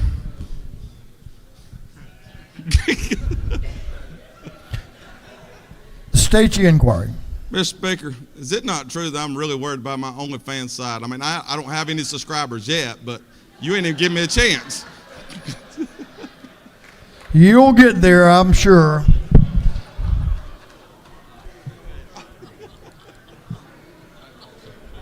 I'm going to take a couple more. For what purpose does Representative Gladney rise? Parliamentary inquiry, sir. State your inquiry, ma'am. Is it not true that my youngest son, who is now 23 years old, saw the Kim Kardashian video when he was in the 3rd grade, and it changed his life forever? Forever. Forever, yes, ma'am. Forever. Those glasses are doing that for me, too, I can tell you that.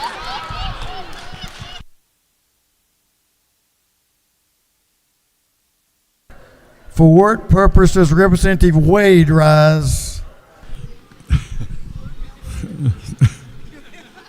I don't know how to follow that. All right, parliamentary inquiry.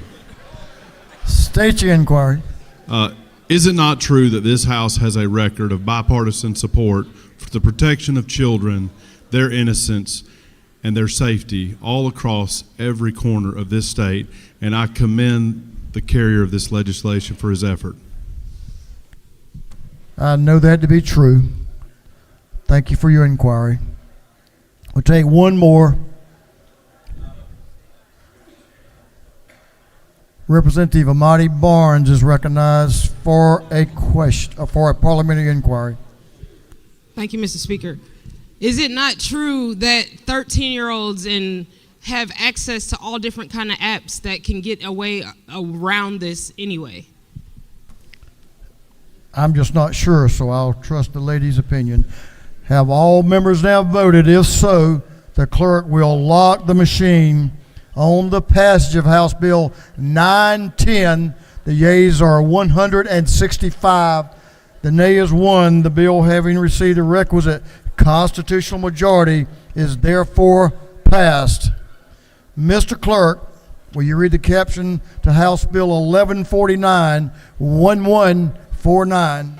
House Bill 1149 by Representative Maynard of the 56th and others to be entitled an act to amend Article 1 of Chapter 81 of Title 36 of the Official Code of Georgia Annotated relating to local governments, budgets, and audits, so as to require local constitutional officers to annually report audits of discretionary funds to the General Assembly.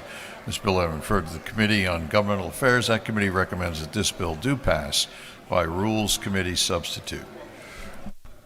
I'm having way too much fun, so you guys are going to have to listen up. Give the lady in the well your attention. Representative Maynard is recognized to present the bill. Thank you, Mr. Speaker. I'm going to make this very short because I told you I could do it in 30 seconds. The only thing that this bill does is right now we have constitutional officers that are defined on pages 65 to 66. They have to report how they spend the appropriated funds. There are funds that they have that are discretionary that they do not have to report at the moment, and so this bill simply says they must report their discretionary funds to the county. What they do with the discretionary funds, this bill has nothing to do with that. They will still be able to use the discretionary funds as they choose to. I'll yield the well if there are no questions. You have a question to your left. Representative Oliver is recognized for a question. Does the lady yield? Well, let me first say that we fixed the question that you had. I will yield. You're thinking ahead of how I'm thinking. The question in committee is if my clerk of DeKalb County Superior Court gets personal income from passport fees that in no way belongs to DeKalb County under the law, doesn't your bill require somebody to audit her personal income from passport fees? How did you fix that? Okay, your question, and if I may, your question in committee was, how do you define discretionary funds? So it is now defined in this bill. Any further questions? Does the lady further yield? I don't. Yes or no? Sure, yes. Thank you. I guess my problem is with your definition of discretionary funds. It's personal discretionary funds. It's not public discretionary funds. That's my problem. So my issue about us auditing the tax commissioner of Fulton County's personal money or the DeKalb clerk's personal money is still a problem for me. Thank you, Mr. Speaker. So I'll answer that question. Discretionary funds are the county, the people's money. There is not a probate judge, a tax commissioner that has their name listed on any government building. Any money that comes in through the government is the government's money. Now, if a constitutional officer wants to use the discretionary funds for their income, they can still do that. This bill does not say that they cannot do that. This bill simply says you have to report to the county the money that you have received. It's only money that's not appropriated. And I yield the well. Thank you, Mr. Speaker. The lady has yielded the well. Is there any objection to the previous question being ordered? Chair hears none. The previous question is ordered. Is there any objection to withdrawing the committee's substitute? The chair hears none. The committee's substitute is withdrawn. Is there any objection to adopting the substitute offered by the Committee on Rules? The chair hears none. The Rules Committee substitute is adopted. Is there an objection to agreeing to the report of the committee, which was favorable to the passage of the bill? The chair hears none. The report of the committee is agreed to. Shall this bill now pass? All in favor of the passage of the bill will vote yes. All those opposed will vote no. And the clerk will unlock the machine.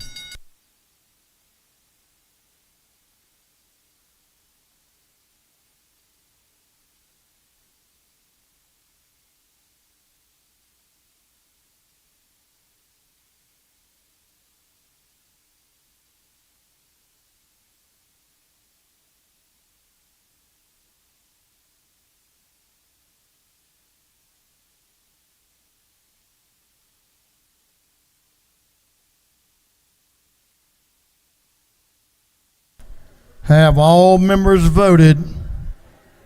If so, the clerk will lock the machine.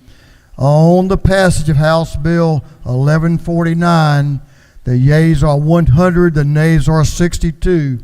This bill, having received the requisite constitutional majority, is therefore passed.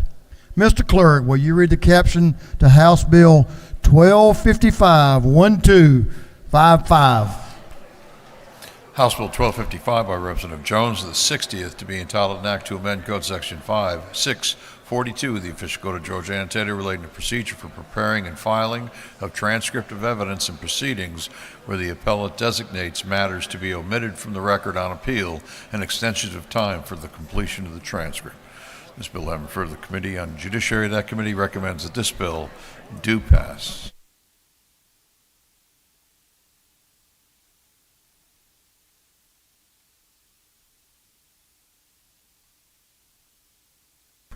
Representative Sheila Jones is recognized to present the bill. Representative Jones. Thank you, Mr. Speaker. Members of the House, I bring to you HB 1255, and I am working from LC 481179.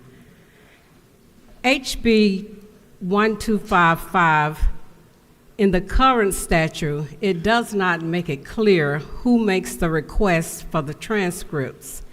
In some courts, like Fulton County, the request is made with the judge's staff attorneys or staff members. In DeKalb County, the clerk of court makes the request as a courtesy to the appellant. In Talbot County, the clerk uses another method, then the clerk orders the transcript. This has posed problems in the past. The appeal is against the judge's order, and the transcripts never get ordered, placing the appellant in jeopardy of getting their appeal dismissed. This small change to the bill will allow the process to be the same in all courts in Georgia and provide a clear path to hold the appellant accountable for not adhering to the new clear directions in causing the transcripts to be produced. I asked for your favorable consideration on House Bill 1255.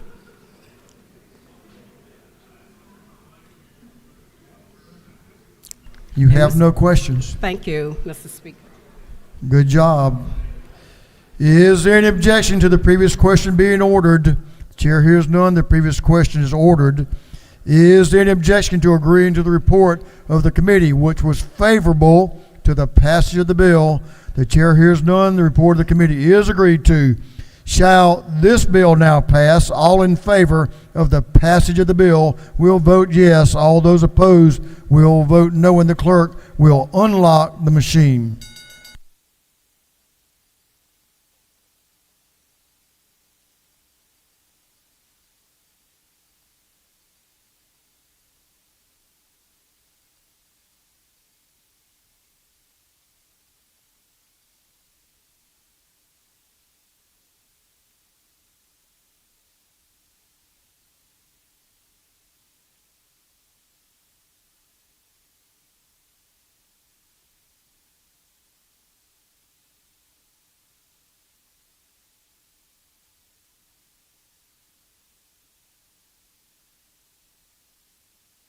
Have all members voted? For what purpose does Representative Nullowitz rise? Parliamentary inquiry. State your inquiry.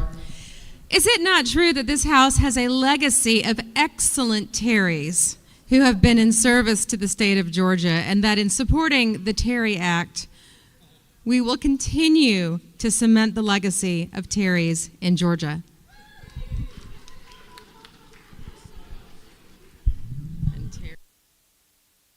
That's pretty self-serving.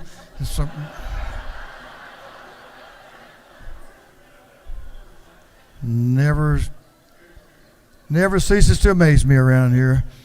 For what purpose does Representative Stinson? Well, yes, the Terrys are pretty great. I'm sorry. Parliamentary inquiry. State your inquiry. Mr. Speaker, is it not true that my colleagues want me to be the Sharon Beasley Teague of the night and let you know that everybody is ready to go home? Is that not true, Mr. Speaker? You forgot your hat.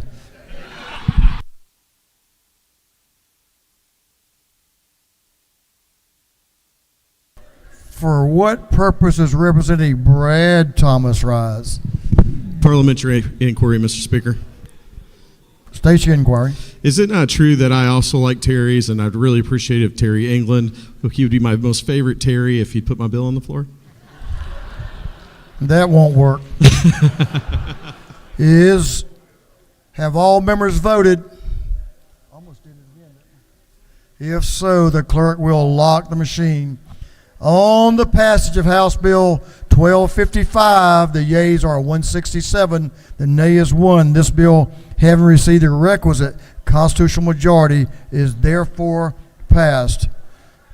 Mr. Clerk, will you read the caption of House Bill 1410-1410?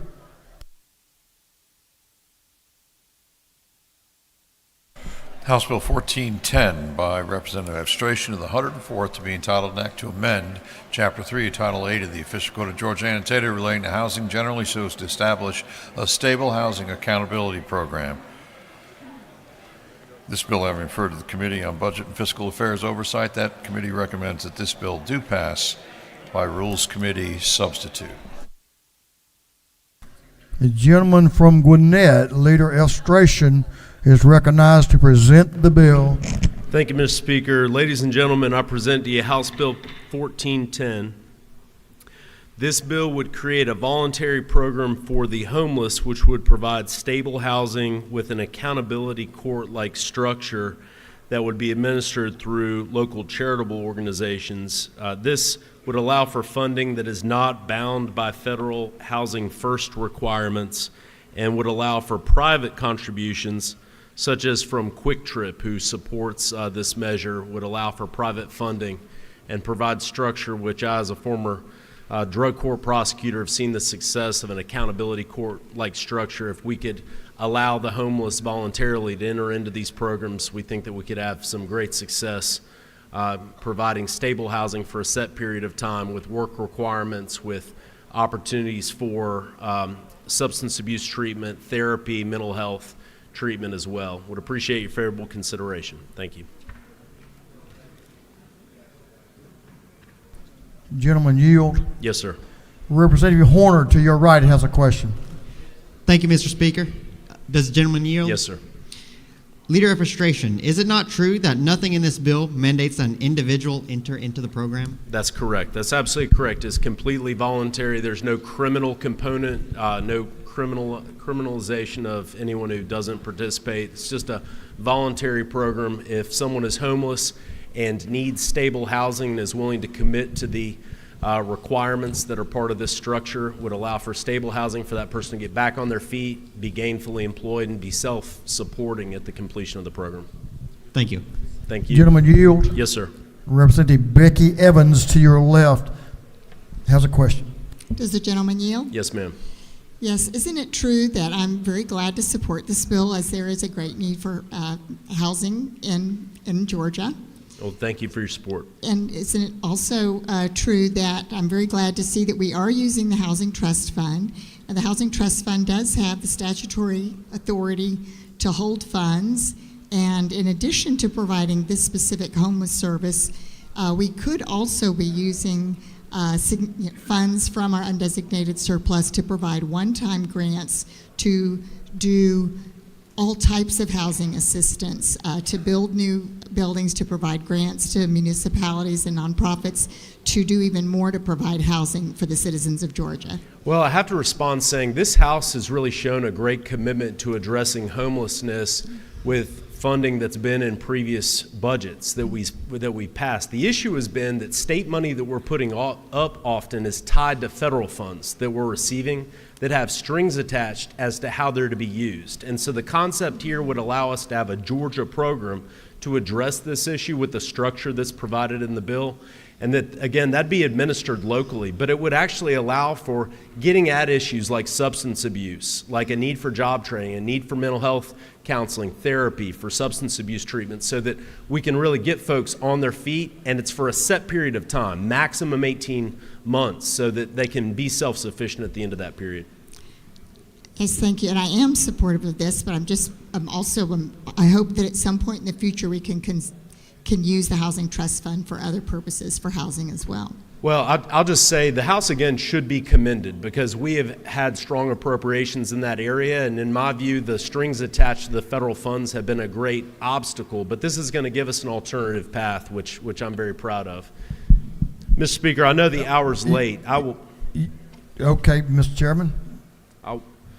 You take one more? One more question. Yes, sir. Okay, yes, sir. Chairman Tarvin, to your right in the back of the room, has a question. Thank you. Gentleman yield. Yes, sir. I may have missed this, but I support your bill and appreciate you bringing it, but if I remember correctly, this bill does not mandate the spending of any state money. Is that not correct? That is correct. No state money is required to be spent as part of the bill. It would just allow us a structure should the General Assembly in the future decide to appropriate money for this purpose. Yes, sir. Thank you, sir. Thank you, Mr. Speaker. I know the hour is late. I'll yield the well and ask the members' favorable consideration of House Bill 1410. Thank you. The gentleman has yielded the well. Is there any objection to the previous question being ordered? The chair hears none. The previous question is ordered. Is there any objection to adopting the substitute offered by the Committee on Rules? The chair hears none. The Rules Committee substitute is adopted. Is there any objection to agreeing to the report of the committee, which was favorable to the passage of the bill? The chair hears none. The report of the committee is agreed to. Shall this bill now pass? All in favor of the passage of the bill will vote yes. All those opposed will vote no. And the clerk will unlock the machine.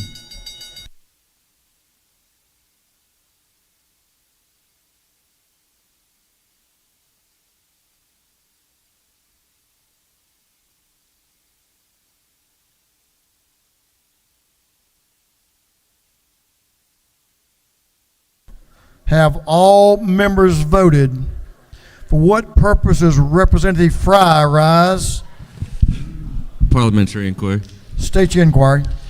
Mr. Speaker, isn't it true that I appreciate this bill being brought by the leader and that we've discussed a couple of issues that we're going to work on as it goes through the Senate, and that this bill will put a dent in the homeless issues that we face in this state? The gentleman knows I feel like that's the power of this House. We work out our differences and move things along. Thank you, sir. Thank you for your inquiry. For what purposes Representative McCullum rise? Parliamentary inquiry, Mr. Speaker. State your inquiry. Is it not true that a lot of homeless are veterans, and we know the House loves their veterans, and I appreciate the leader bringing this? We certainly agree on that, sir, and I think that's one of the strengths of this House, caring about our veterans. Have all members voted? If so, the clerk will lock the machine on the passage of House Bill 1410. The yeas are 167. The nay is 1. This bill hadn't received the requisite constitutional majority, is therefore passed. Mr. Clerk, will you read the caption of House Bill 1322, 1322? House Bill 1322 by Representative Canton and the 172nd and others to be titled an act to amend Chapter 23 of Title II of the Official Code of Georgia annotated relating to the Georgia Hemp Farming Act. This bill having referred to the Committee on Agriculture and Consumer Affairs. That committee recommends that this bill do pass. Representative Chaz Cannon is recognized to present the bill. Okay. Thank you, Mr. Speaker. Members, I know the hour is late, and I'll get through this relatively quickly. There have been three Ag Department requested bills this session that put some guardrails on Georgia's hemp industry. HB 458 by Rep. Perkle addresses testing and validation. HB 1286 by Rep. Corbett addresses licensing, and now this bill, HB 1322, addresses advertising and packaging, specifically as it relates to children. There's four primary components to the bill. Component one includes packaging restrictions for hemp and specifically requires hemp product packaging that is not attractive to children. It's not a look-alike product. It's tamper evident and child resistant. Component two includes advertising restrictions on packaging and specifically targets and prohibits advertising that is attractive to children. Component three includes retail store restrictions to include the prohibition of selling or distributing consumable hemp products if the store is located less than 1,000 feet from a school. And finally, component four conforms state law to mirror the federal legal limit for Delta-9 THC concentration measurement as set forth in Title VII of the U.S. Code, which currently has a legal limit of 0.3%. We did receive some suggested changes from the bill, and both Commissioner Harper, I think Commissioner Harper is actually here somewhere, both Commissioner Harper and I are committed to incorporate some of these changes as this bill moves through the Senate if it's passed by the House tonight. I do want to thank Commissioner Harper and his staff for their very diligent work on this issue. That's the bill, and I yield for questions, Mr. Speaker. Gentleman yields. Representative Doreen Carter to your left has a question. Thank you, Mr. Speaker. Does the gentleman yield? To my friend on this topic, yes, I do. Is it not true that we had several small business owners that came to the committee and shared their concerns, and as you just stated, that the commissioner agreed to work with those small business owners to ensure that those concerns are addressed, and he committed to keeping me in the loop? That is true. Thank you, sir, for the bill. Thank you, Representative Carter. Representative Moore to your left has a question about midway's back. Thank you, Mr. Speaker. Does the gentleman yield? I do yield. Do you have a plan in the bill for if and when the stores actually go against what the bill is saying about the look and feel and within 1,000 feet or so Well, of the schools? it wouldn't be retroactive. It would be basically forward-looking and wouldn't take effect until July 1st, 2024. And even then, we can work with some of those dates to push it forward even further back. If that's, Does the gentleman I do. continue yield? Yes. When they violate this, what would be the compensation? Are they not allowed to sell this anymore? Or do they get fined, penalized? Do they go to jail? What happens to the store? Part of the ongoing process with all three bills that have been introduced is to come up with those ideas through the agricultural department. They haven't been developed yet. Thank you. Yes, ma'am. Gentleman yield for a question from the chairman. Right over here, Representative Dickey has a question, if you'll yield. I yield to my chairman. Yes, sir. Thank you for bringing this bill, a great bill to help protect our children, give Commissioner Harper some tools in the toolbox to make sure our children are protected from some dangerous products in this day. So thank you for this bill. Yes, sir. Thank you. Mr. Speaker, there's no further questions. I yield the will. The gentleman has yielded the will. Since his name was mentioned a couple of times, I want to recognize our Commissioner of Agriculture who is in our room, Commissioner Tyler Harper.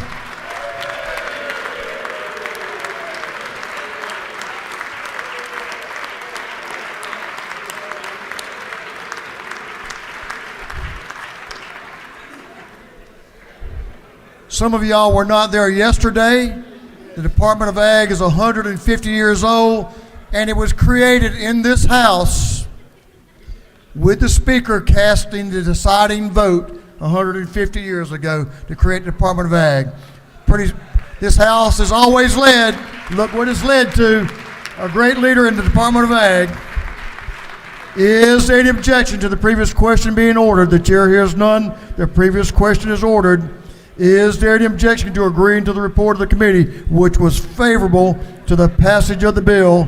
The chair hears none. The report of the committee is agreed to. Shall this bill now pass? All in favor of the passage of the bill will vote yes. All those opposed will vote no, and the clerk will unlock the machine.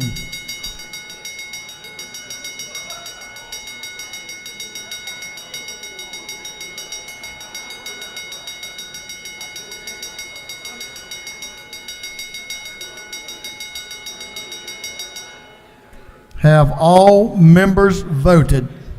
For what purpose is Representative Kelly rise? Parliamentary inquiry, Mr. Speaker. State your inquiry. Mr. Speaker, isn't it true that I enjoyed that fact of history you just shared with us? And I know it's a late hour, but maybe next week when things are a little slower, Chairman DeLoach could share with us how things really went down that day 150 years ago.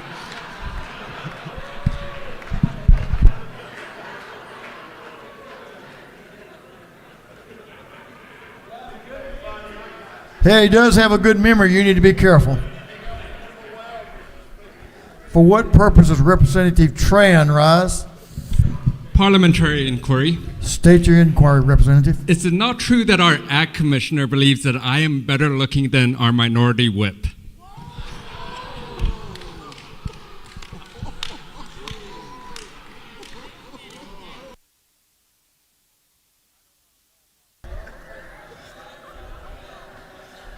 I'll just have to ask the thriller from Ocilla if that's true or not. I'm not sure. No comment from the commissioner. Have all members voted? If so, Mr. Clerk, will you lock the machine on the passage of House Bill 1322? The yeas are 166, the nays are 3. The bill, having received the requisite constitutional majority, is therefore passed. Mr. Clerk, will you read the caption to House Bill 1123, 1123?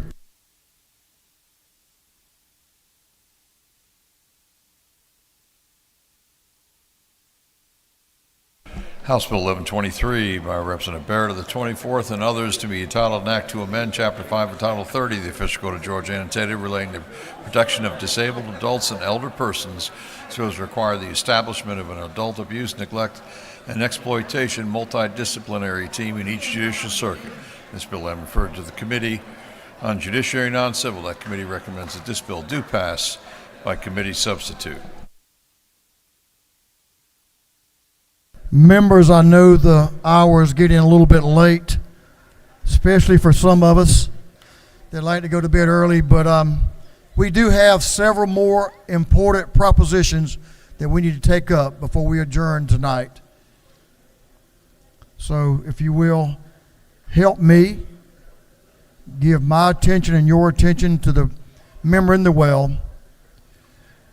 Chair recognizes Representative Barrett to present the bill. Representative Carter Barrett. Thank you, Mr. Speaker. Ladies and gentlemen, House Bill 1123. This bill is another important step in Georgia's fight against elder abuse, neglect, and exploitation. In 2018, House Bill 635 was passed, authorizing each of the 49 judicial circuits in Georgia to create an adult abuse, neglect, and exploitation multidisciplinary team, or MDT. The original bill was passed unanimously in the House and the Senate. This bill makes 3 improvements to that legislation. First, it creates a regional coordinator program within the Prosecuting Attorney's Council of Georgia. These regional coordinators will work closely with the MDTs around the state. Second, it sets the expectation that each judicial circuit will have a multidisciplinary team, though it gives broad latitude to each circuit to tailor this to its own specific needs, and is not required unless the regional coordinator program has been funded under the Prosecuting Attorney's Council. Finally, it proposes the creation of an elder abuse justice coalition comprised of a broad array of stakeholders. This bill is supported by the Georgia Council on Aging, COAGE, the Alzheimer's Association, the Georgia Gerontology Society, and the Prosecuting Attorney's Council, among many others. This bill was passed unanimously in subcommittee and committee, and I'd be happy to answer any questions you might have. You have no questions. Thank you, Mr. Speaker. I yield the well. The gentleman has yielded the well. Is there any objection to the previous question being ordered? Chair hears none. The previous question is ordered. Is there an objection to adopting the committee's substitute? Chair hears none. The committee's substitute is adopted. Is there any objection to agreeing to the report of the committee which was favorable to the passage of the bill? Chair hears none. The report of the committee is agreed to. Shall this bill now pass? All in favor of the passage of the bill will vote yes. All those opposed will vote no. And Mr. Clerk, will you unlock the machine?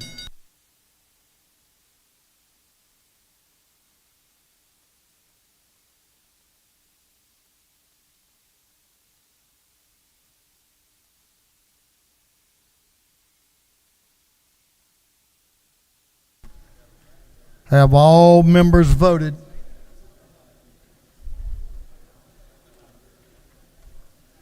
All members voted. If so, the clerk will lock the machine on the passage of House Bill 1123. The yeas are 165, the nays are 0. The bill, having received the requisite constitutional majority, is therefore passed. Mr. Clerk, will you read the caption to House Bill 1294, 1294?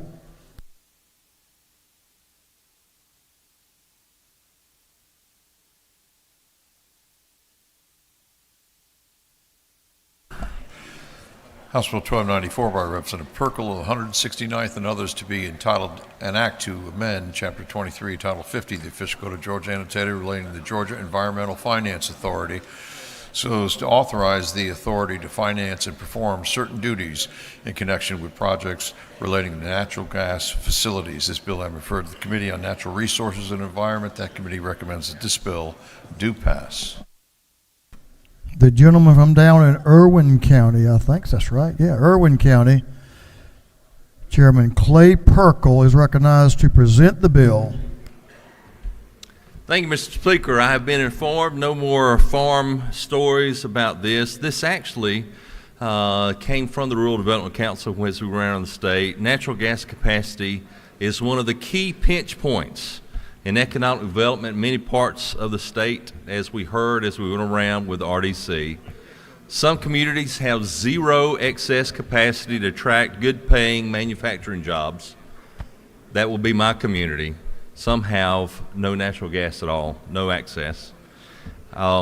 This bill merely provides authorization for GFA to provide financing for natural gas projects for cities and counties across the state. It is an extension of what they currently do, providing financing opportunities for water, sewer, solid waste. It is actually symbiotic with the solid waste and the natural gas. I can't imagine a more important program growth need in this state than for having natural gas availability in some of the most economically distressed parts of the state. Mr. Speaker, that's what the bill does, provides authorization. I would appreciate a green vote on this one. Mr. Chairman, would you take one question from a gentleman who understands the importance of this issue? Yes, sir, absolutely. Chairman Gerald Green, Center Aisle, the Dean of this House, has a question. Thank you, Mr. Speaker. To the gentleman in the well, do you yield? Yes, sir, I do. Was this not one of our provisions that we thought was one of the best economic tools for the Rural Council this past summer and fall? I think you actually called it a priority of the council. Yes, sir, absolutely. This is another win for the economic vitality of rural Georgia. Couldn't agree more. Thank you so much, Chairman Green. The gentleman has no further questions. Is there an objection to the previous question being ordered? Chair hears none. The previous question is ordered. Is there any objection to agreeing to the report of the committee, which was favorable to the passage of the bill?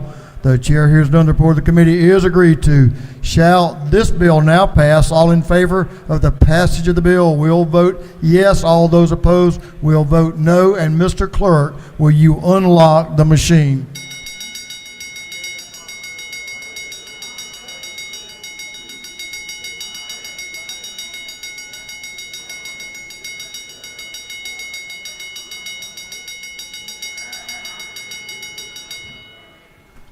Have all members voted? All members voted. If so, the clerk will lock the machine. On the passage of House Bill 1294, the yeas are 155, the nays are 7. The bill, having received the requisite constitutional majority, is therefore passed. Mr. Clerk, will you read the caption to House Bill 1274, 1274.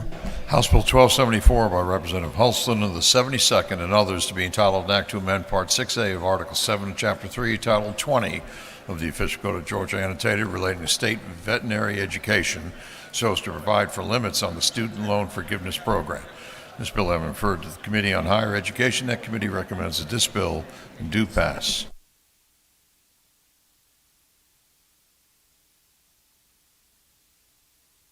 Representative David Huddleston is recognized to present the bill. Thank you, Mr. Speaker. Thank you to the members of the House. I'm going to bring before you today House Bill 1274. What this bill does, it's a veterinarian tuition assistance program for veterinarians. This program was initiated in 2016, and what we've looked at doing is basically it was a one-year program that you had to come back each additional year to apply for the assistance. Basically, we made it a 3-year program, and we've went from $20,000 to $25,000 per year per student, 5 students eligible. A couple of the changes that we made in there is basically population. It had to be the counties that was eligible for the veterinarians to serve was at 30,000 population. We moved it to 50,000, which that would basically affect 118 counties within the state, which basically within this 3-year program, we can make a very big dent, make a very big impact within the state. What brought this forth was actually last year, a few of us had conversations and we saw that it was a dire need of having large animal food industry vets within the rural communities of Georgia. And one of the things that we've heard from our Commissioner of Ag is food security is national security. So colleagues, like I said, with this information here, like I said, I'll yield for any questions. Gentlemen, you have a couple of questions. Representative Barnes to your left. Representative Marty Barnes has a question to your left. Does the gentleman yield? I do. Thank you. Does this apply to biomedical research veterinarians or just agriculture vets? It basically is for large animal food industry vets for the rural communities of Georgia. All right, thank you. Thank you. Representative Angela Moore to your left has a question. Thank you, Mr. Speaker. Does the gentleman yield? Yes, ma'am. Can you tell me, I am for any education that is free, okay? But does this apply to rural Georgia, the entire state, the people that live in my neck of the woods? It's a wonderful bill if it works for everyone. Yes, ma'am. Basically, it's statewide. And basically, like I said, we have vets all over the state, but there is a lot of number of counties that does not have large animal food industry vets. So basically, within this program, you may have a veterinarian that works in a urban area, but that is willing to serve in one of those 118 counties. And basically, within the assistance, they have to provide at least 20 hours per week for the large animal food industry. Gentleman, further yield. Yes, ma'am. It is a wonderful bill, and I hope that it works on the east side of Atlanta as well. Absolutely. Thank you so much. Thank you, ma'am. To your right, Representative Jason Riddle has a question. I'm sorry. I knew that was going to happen. Representative Jason Ridley, my bad. Mr. Speaker, I know it's late. Does the gentleman yield? Yes, sir. Tell me again about that. What was the population number? Basically, they looked at the counties. The original intent of the program, the counties eligible was population in the 2010 census of 30,000 and below. They've took the numbers of the 2020 census and they've increased it to 50,000 and below population, which that would allow 118 counties to be eligible for vets to be to work within the program. Okay, I just want to make sure I heard the below number. Thank you. Thank you. Representative Chairman Dickey, Chairman of Agriculture, I think you're aware of who he is, has a question. Does the gentleman yield? Yes, sir. I just want is this your first bill? Is this the first time I've seen you up there? Yes, sir. Well, I want to tell you worked mighty hard on this bill, researched a lot of different areas, and has been very tenacious about this. And so I appreciate your hard work on this bill. Very much needed in our rural areas for our livestock industry. Thank you. I was going to say, Mr. Speaker, there's two people I'd like to recognize of allowing me to this be to my first bill, and that goes to Chairman Dickey for challenging me and charging me to work with this. And then also I'd like to recognize my friend Representative Fry for sharing a lot of his information and knowledge and working with me on this this bill also, sir. Well, that was nice, but you haven't passed it yet. So I think the gentleman has yielded the well. Is that correct? Yes, sir. I yield the well. I thought so. The gentleman has yielded the well. Let's see how you come out. Is there any objection to the previous question being ordered? Chair hears none. The previous question is ordered. Is there any objection to agreeing to the report of the committee, which was favorable to the passage of the bill? The chair hears none. The report of the committee is agreed to. Shall this bill now pass? All in favor of the passage of the bill will vote yes. All those opposed will vote no, and the clerk will unlock the machine.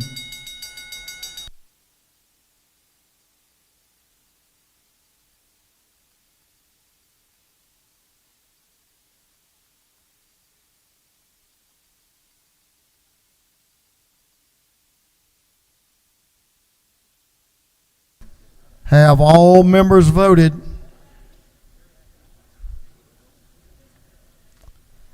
For what purpose does Chairman Martin rise? Parliamentary inquiry, Mr. Speaker. State your inquiry. Mr. Speaker, is it true, given the fact that it was the gentleman's first bill and he got a little out over his skis about its passage before the Speaker called on that we'd call it back to the committee if the Speaker needs us to? Isn't that true? If it was at 10 o'clock at night, I'd consider that, but I think we're going to move ahead. But thank you for nudging me on that one. It's I don't think we have any more questions. Have all members voted? All members voted. If so, the clerk will lock the machine on the passage of House Bill 1274. The yeas are 166. The nays are 1. The bill, having received the requisite constitutional majority, is therefore passed. Awesome job, Representative. Awesome bill. Thank you for the bill.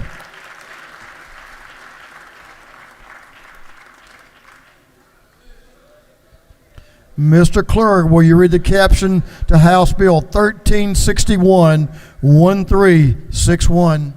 House Bill 1361 by Representative Thomas, the 21st, and others to be titled an act to amend Chapter 12 of Title 16 of the Official Code of Georgia Annotated relating to offenses against public health and morals, so as to prohibit distribution of computer-generated obscene material depicting a child. This bill has been referred to the Committee on Judiciary and Non-Civil. That committee recommends that this bill do pass by committee substitute. Chair recognizes Representative Brad Thomas to present the bill. Thank you, Mr. Speaker. Today I rise to present House Bill 1361, LC 481248S. Section 1 creates the offense of criminal trespass for the entering of a cage or enclosure of a wild animal, with the first degree offense it's first degree offense if the entry results in death or injury of the animal, second degree regardless if the animal's injured or not. Section 2 is my last piece of generative AI legislation, and it creates the offense of distribution of computer-generated obscene material depicting images of children engaging in inappropriate explicit conduct. With that, I'll take questions. You have a question, if you'll take one. Representative Silcox, Chair Lady Silcox in the back on the right. Does the gentleman yield? I yield. Representative Thomas, is it not true that child pornography is a serious problem in Georgia and that this bill closes a loophole to allow law enforcement to continue cracking down on bad actors? Thank you, and that's a great question.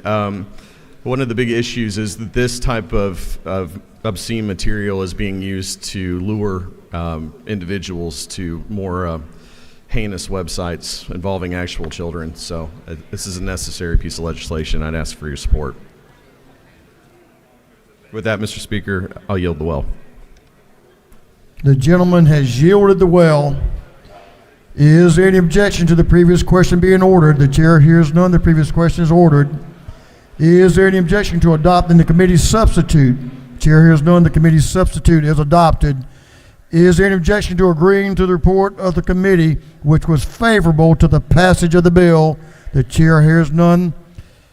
The report of the committee is agreed to. Shall this bill now pass? All in favor of the passage of the bill will vote yes. All those opposed will vote no. And Mr. Clerk, will you unlock the machine?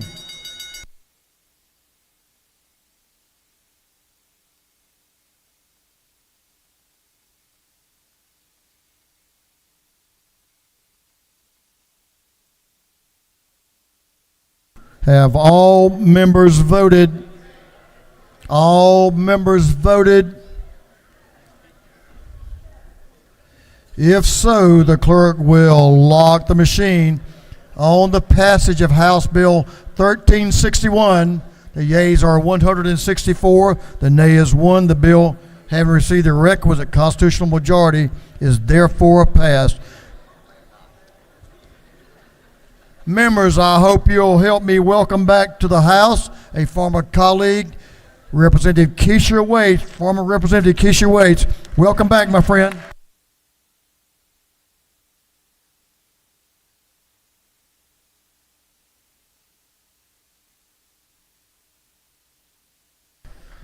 Mr. Clerk, will you read the caption to House Bill 1046, 1046? House Bill 1046 by Representative Clark of the 100th to be entitled an act to amend Code Section 16, 1372, Code Section 3162, and Article 7 of Chapter 7 of Title 31 of the Official Code of Georgia Annotated relating to sale, distribution, or possession of dangerous drugs. This bill having referred to the Committee on Health, that committee recommends that this bill do pass by committee substitute.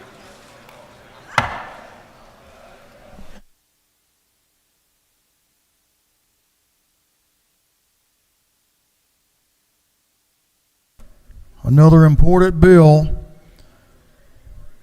this House needs to listen to, make good decisions when we hear them, dealing with the facts. Representative David Clark is recognized to present the bill. Representative Clark. Thank you, Mr. Speaker. Today I bring before you House Bill 1046. It authorizes the advanced practice registered nurses and physician assistants to sign death certificates if the supervising physician delegates this authority through the APRN's protocol agreement or the PA's job description. Just to emphasize, the ability for APRNs or PAs to have this authority, they must be delegated by their supervising physicians where they would delegate it only to those who are qualified. Also, the bill makes a few changes in specific areas where there is language with the signing death certificates by physicians, and that also adds the APRNs and the PAs. It also includes the language in the Department of Public Health section, and there's also a few spelling and matching changes made in the bill by the Legislative Council, which does not impact the main purpose of the bill. Also in the House Health Committee, the substitute passed with no opposition. All sides, we worked on it. The APRNs, PAs, and many funeral homes expressed a critical need for adding the APRNs and PAs to be authorized to sign death certificates. Also, in the Health Committee, we also added the educational requirements for the APRNs, PAs, related to the execution of the death certificates, and we also added a selection box added to death certificates to be checked by non-physicians completing the form. With that, I'll take any questions y'all might have. You have a question, Representative Stinson, in the back on your left. Representative Stinson. Thank you, Mr. Speaker. Does the gentleman yield? I yield. Is it not true, Mr. Representative, that I have been in the funeral home business for 17 years? That is true. Is it not further true, Representative, that I support this legislation because I understand the importance of getting death certificates completed in a timely manner so that families can take care of business of their deceased loved one? Exactly. And thank you for all that you do. Absolutely. Thank you for your work on this legislation. If I have no other questions, I yield the well and ask for your favorable consideration. Thank you.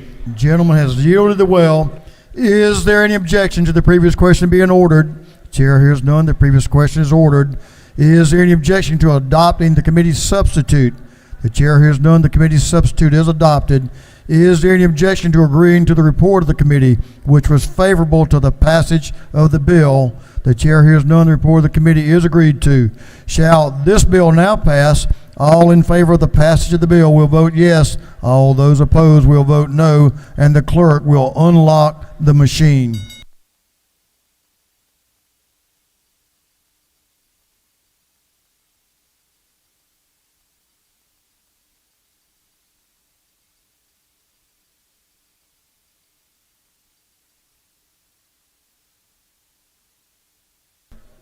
Have all members voted?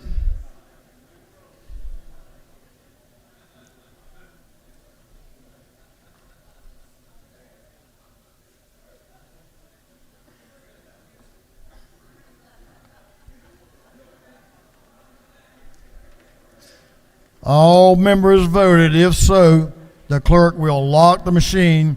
On the passage of House Bill 1046, the yeas are 163, the nays are 2. This bill, having received the requisite constitutional majority, is therefore passed. Mr. Clerk, will you read the caption to House Bill 583? 583. House Bill 583 by Representative Hagan and the 156 and others to be entitled an act to amend Chapter 2, entitled 26 of the Official Code of Georgia Annotated relating to standards, labeling, and adulteration of food, so as to authorize the production and sale of homemade food items with certain exemptions, requirements, and disclosures. This bill has been referred to the Committee on Agriculture and Consumer Affairs. That committee recommends that this bill do pass by committee substitute. Representative Lisa Hagan is recognized to present the bill. Thank you, Mr. Speaker. This bill, House Bill 583, updates the code regarding Georgia's cottage food industry. This is an industry that's been handled and overseen through the Department of Agriculture very well, and this bill doesn't change that. What it does do is it opens up a new delivery stream for our cottage food operators. Currently, they can only provide their products directly to a consumer, but this bill would allow them to sell their products to a third-party vendor who would then be able to sell to the consumer. We're talking about things like a restaurant or a grocery store. This is a great way to encourage entrepreneurship in our state and also to get some more of these hardworking people's products to the consumers that want them. There is specific language in the bill to handle labeling to make sure our consumers know exactly what types of products they're getting. And that is the bill, Mr. Speaker. I would be happy to yield the well unless there are any questions. You have a question. Yes, Chair sir. Lady Camp to your left has a question. Does the gentlelady yield? I do. Isn't it true that this bill will enable small producers, home producers, to be able to get their product out in a way that would not encumber them financially, so they can find out if their business is viable and potentially become a big business one day? That's exactly right, and that's one of the reasons why I love this program so much, is because it allows people to try out their products before they put a lot of capital investment into a commercial kitchen so that they can see if it's a viable product. I ask for your favorable consideration, and Mr. Speaker, I yield the well. Lady has yielded the well. Is there any objection to the previous question being ordered? The chair hears none. The previous question is ordered. Is there any objection to adopting the committee's substitute? The chair hears none. The committee's substitute is adopted. Is there any objection to agreeing to the report of the committee, which was favorable to the passage of the bill? The chair hears none. The report of the committee is agreed to. Shall this bill now pass? All in favor of the passage of the bill will vote yes. All those opposed will vote no. And Mr. Clerk, will you unlock the machine?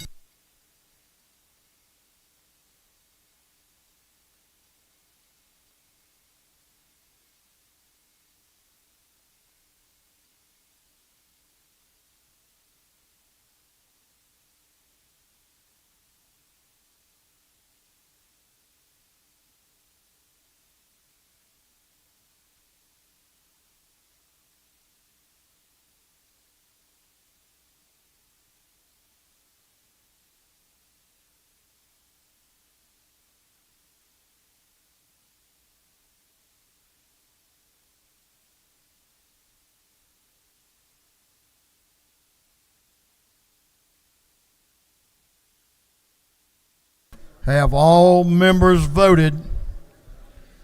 All members voted. If so, the clerk will lock the machine on the passage of House Bill 583. The yeas are 166. The nay is 1. The bill, having received the requisite constitutional majority, is therefore passed. Mr. Clerk, will you read the caption of House Bill 5656? House Bill 56 by Representative Petrie of the 166th and others to be entitled an act to amend subpart 7 of part 3 of article 7 of chapter 3 entitled 20 of the Official Code of Georgia Annotated relating to grants to children of law enforcement officers, firefighters, and prison guards so as to provide for undergraduate full tuition grants to children of law enforcement officers, firefighters, and prison guards who were killed in the line of duty. This bill having referred to the Committee on Higher Education, that committee recommends that this bill do pass by committee substitute.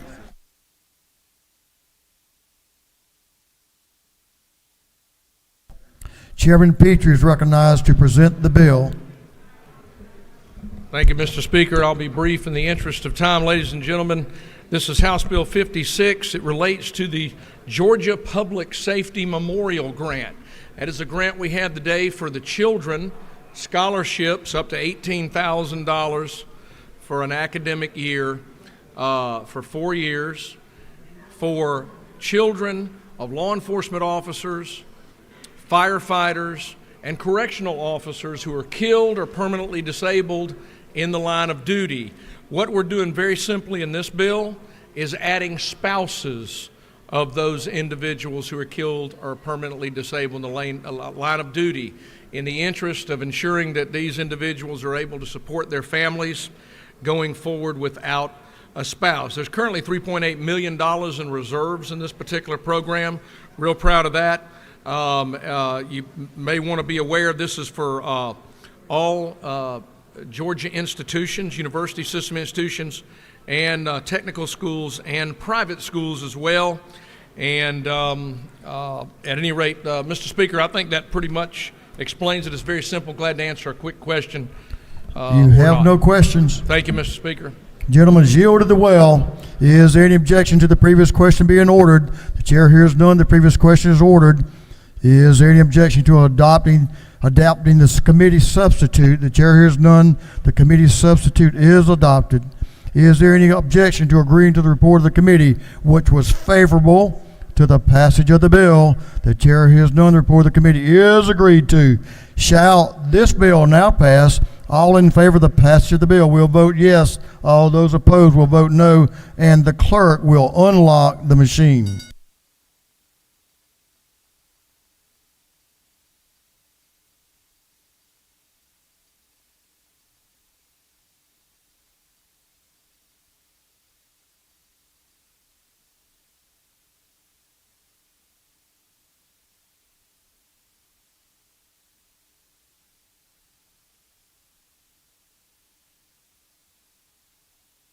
Have all members voted? For what purpose does Representative Gladney rise? Parliamentary inquiry. State that inquiry. Sir, is it not true that I have an officer in my county, in Richmond County, Georgia, who was shot in the line of duty and up until COVID had to work to support his family and continue to pay for his own children's education, and he suffered a stroke during COVID, which took him out of having to work. And he would have benefited from a bill exactly like this. I thank the lady for her support of the bill and the gentleman for bringing the bill. I think it could serve a lot of needs in our state. Thank you for your parliamentary inquiry. Thank you Have so much, all sir. members voted? If so, the clerk will lock the machine. On the passage of House Bill 56, the yeas are 170, the nays are 0. The bill, having received the requisite constitutional majority, is therefore passed.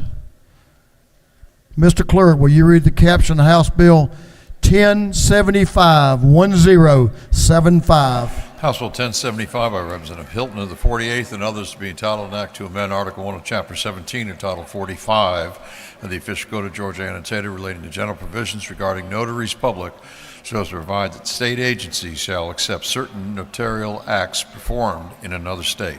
This bill having referred to the Committee on Judiciary, that committee recommends that this bill do pass by committee substitute. Representative Hilton is recognized to present the bill. Thank you, Mr. Speaker. Honor to present to you House Bill 1075, which benefits our state agencies by allowing them to accept notarial acts outside of the state, regardless of how they are notarized. 44 different states have very different methods, and it benefits our state agencies by allowing them to accept those. Important note, lines 34 to 36 do exclude real estate transactions. I know it's a concern to some. This passed unanimously out of Judiciary, and I will yield for questions. Gentleman has no questions. Thank you. Yield the well. Gentleman's yielded the well. Is there any objection to the previous question being ordered? The chair hears none. The previous question is ordered. Is there any objection to adopting the committee's substitute? Chair hears none. The committee's substitute is adopted. Is there any objection to agreeing to the report of the committee, which was favorable to the passage of the bill? The chair hears none. The report of the committee is agreed to. Shall this bill now pass? All in favor of the passage of the bill will vote yes. All those opposed will vote no. And Mr. Clerk, will you unlock the machine?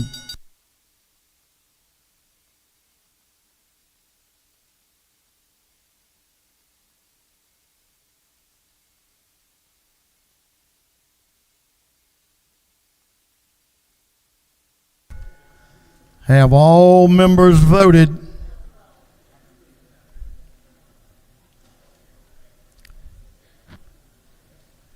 All members voted. If so, the clerk will lock the machine on the passage of House Bill 1075.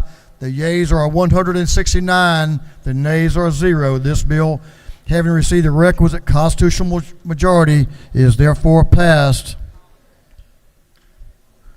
Mr. Clerk, will you read the caption to House Bill 1239, 1239? House Bill 1239 by Representative Collins, the 71st, and others to be titled an act to amend Title 40 of the Official Code of Georgia Annotated relating to motor vehicles and traffic, so as to provide for the operation of miniature on-road vehicles on certain highways. This bill having approved the Committee on Motor Vehicles, that committee recommends that this bill do pass by committee substitute. Chairman Collins is recognized to present the bill. Thank you, Mr. Speaker. I bring before the House House Bill 1239.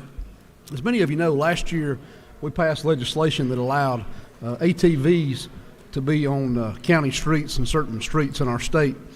If you'll look on the board there, you'll see a Japanese mini truck, what they call a key truck.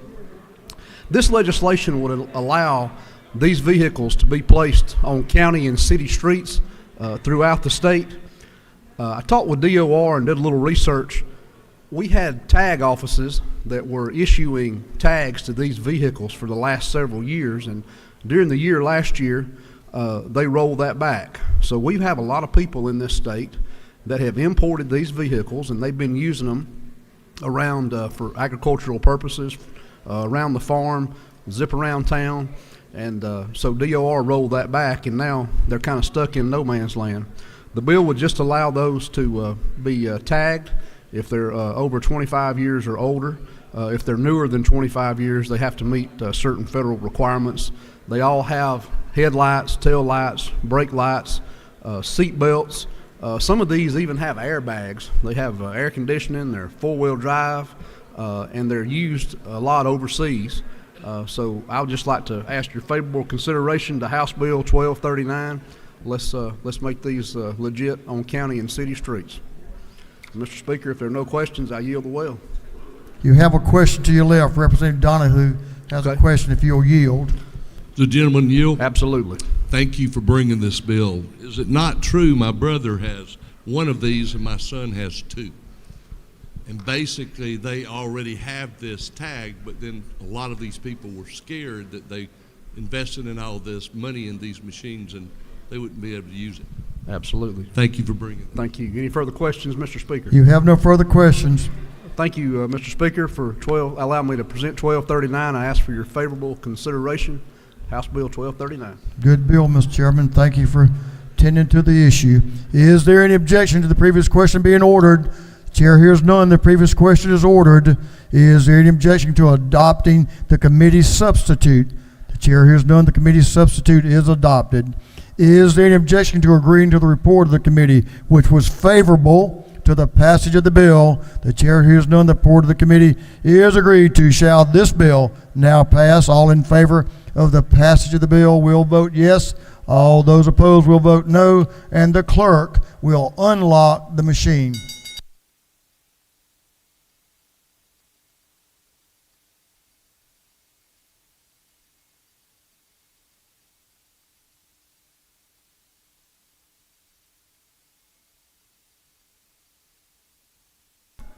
Have all members voted?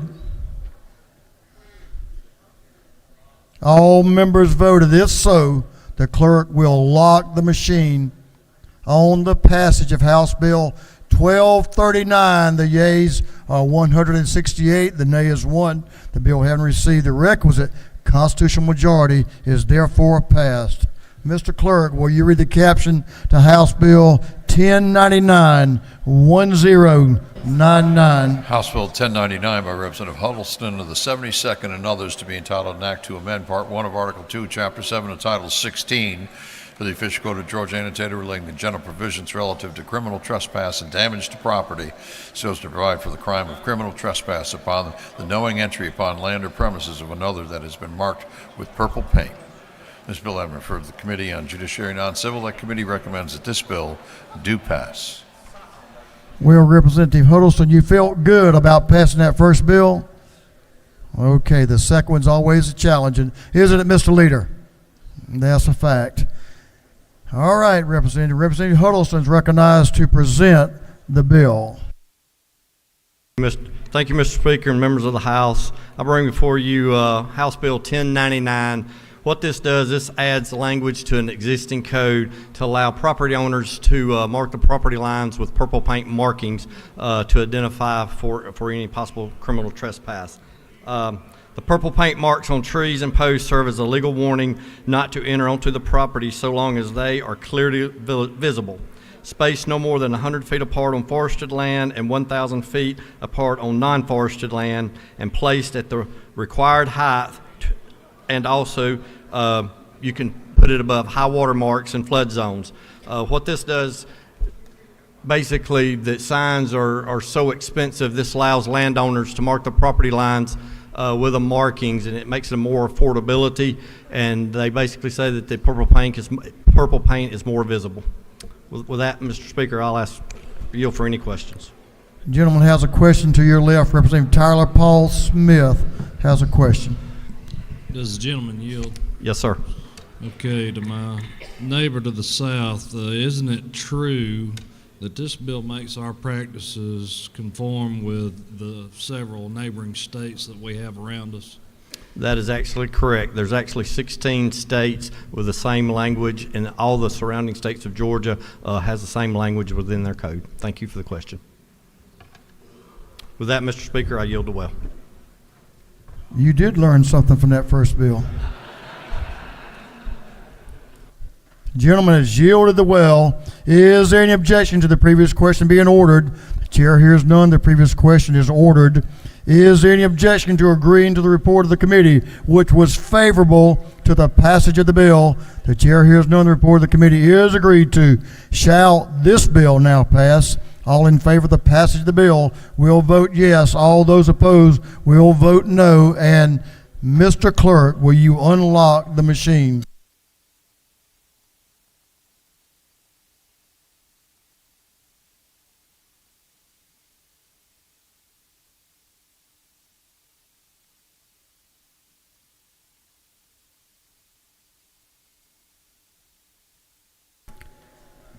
Have all members voted?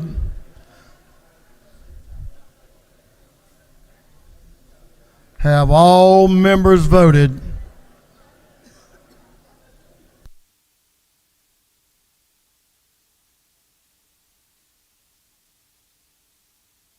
For what purpose does Representative Hilton rise? Thank you, Mr. Speaker. Parliamentary inquiry. State your inquiry. Is it not true the Senate adjourned about an hour ago? And I'd like to stand up and complain that we are once again working harder than the Senate. Life ain't fair, is it? But this is the hardest working group in this Capitol right here, this House of Representatives. No doubt about it. We're getting closer, y'all. We're getting closer. Have all members voted? If so, the clerk will lock the machine on the passage of House Bill 1099. The yeas are 167, the nays are 0. The bill having received the requisite constitutional majority is therefore passed. Mr. Clerk, will you read the caption of House Bill 1260, 1260? House Bill 1260 by Representative Gaines, the 120th and others to be entitled an act to amend Title II of the official code of Georgia annotated relating to agriculture so as to enact the Georgia Nicotine Vapor Products Directory Act.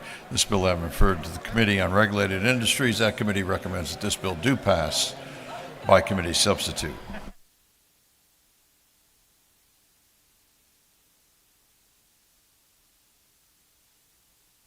Representative Gaines is recognized to present the bill. Thank you, Mr. Speaker. Tonight, I'm proud to present House Bill 1260, legislation that's aimed at getting the vape marketplace in Georgia under control. Right now, we have no enforcement of vapes on shelves in Georgia to confirm what is being sold as legal product, and I believe it's imperative that we get a handle on what's happening in our state. There are countless examples of young people in Georgia who've ended up vaping just one time, and it changes their lives. Sometimes it's a flavored vape that gets them hooked. Other times it's a fentanyl-laced vape that puts them in the hospital or worse. The reality is the FDA's put in place some restrictions to try and address this issue, but there's no enforcement mechanism. We have Chinese manufacturers that are flooding the marketplace with illegal vapes that are targeting children. In fact, just last year, the #1 selling vape product in America was Elf Bar.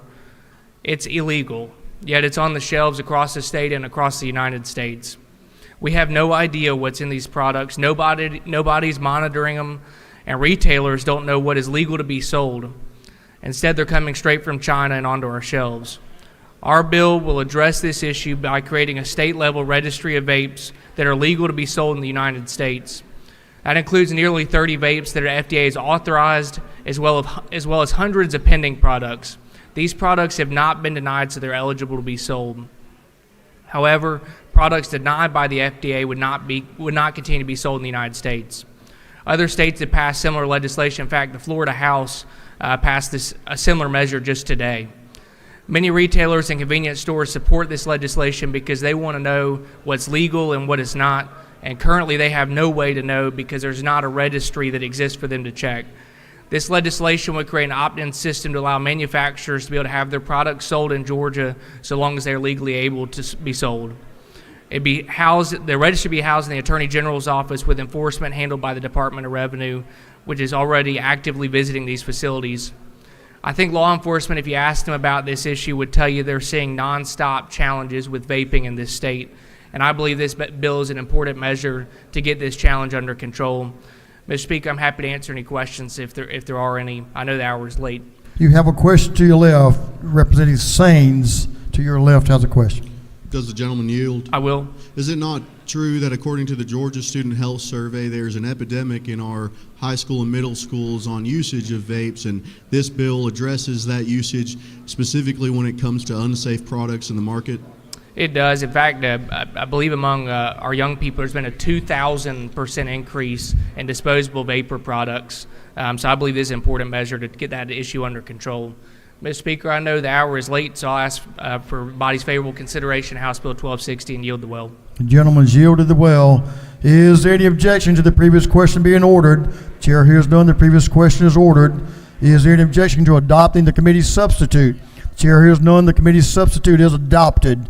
Is there any objection to agreeing the report of the committee, which was favorable to the passage of the bill? The chair hears none. The report of the committee is agreed to. Shall this bill now pass? All in favor of the passage of the bill will vote yes. All those opposed will vote no. And Mr. Clerk, will you unlock the machine?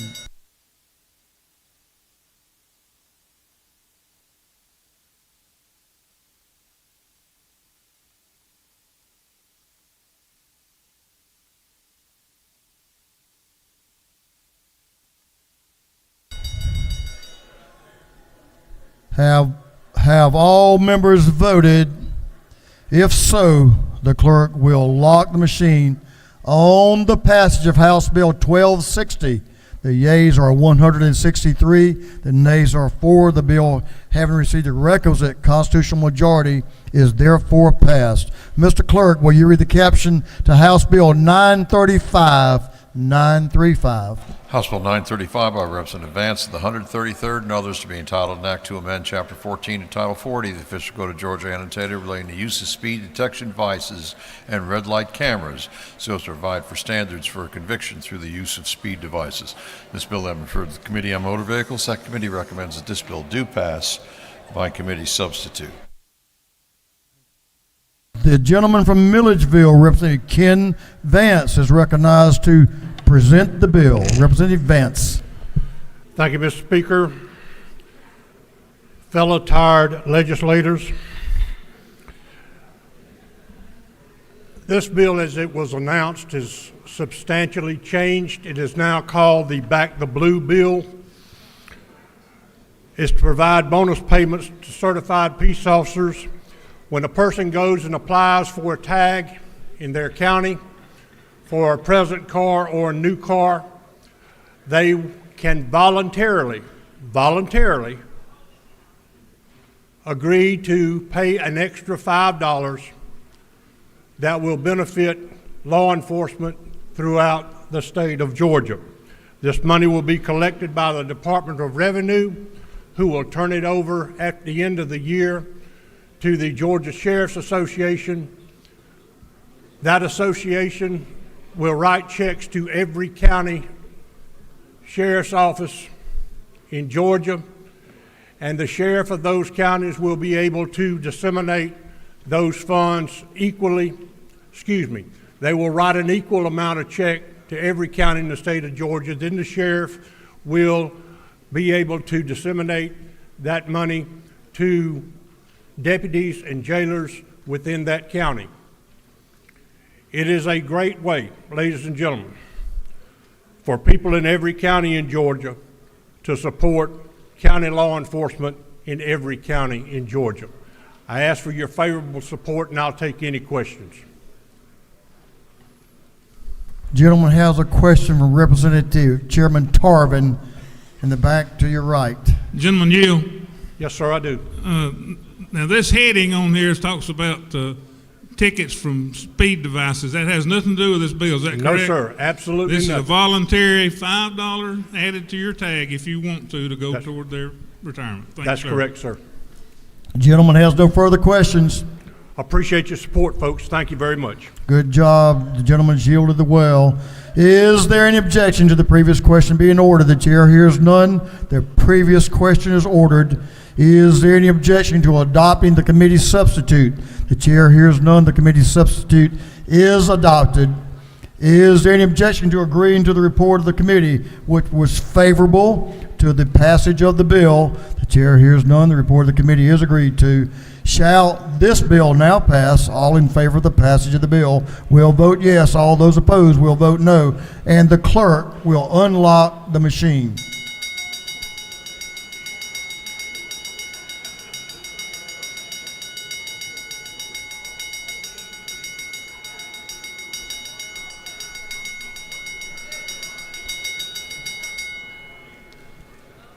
Have all members voted?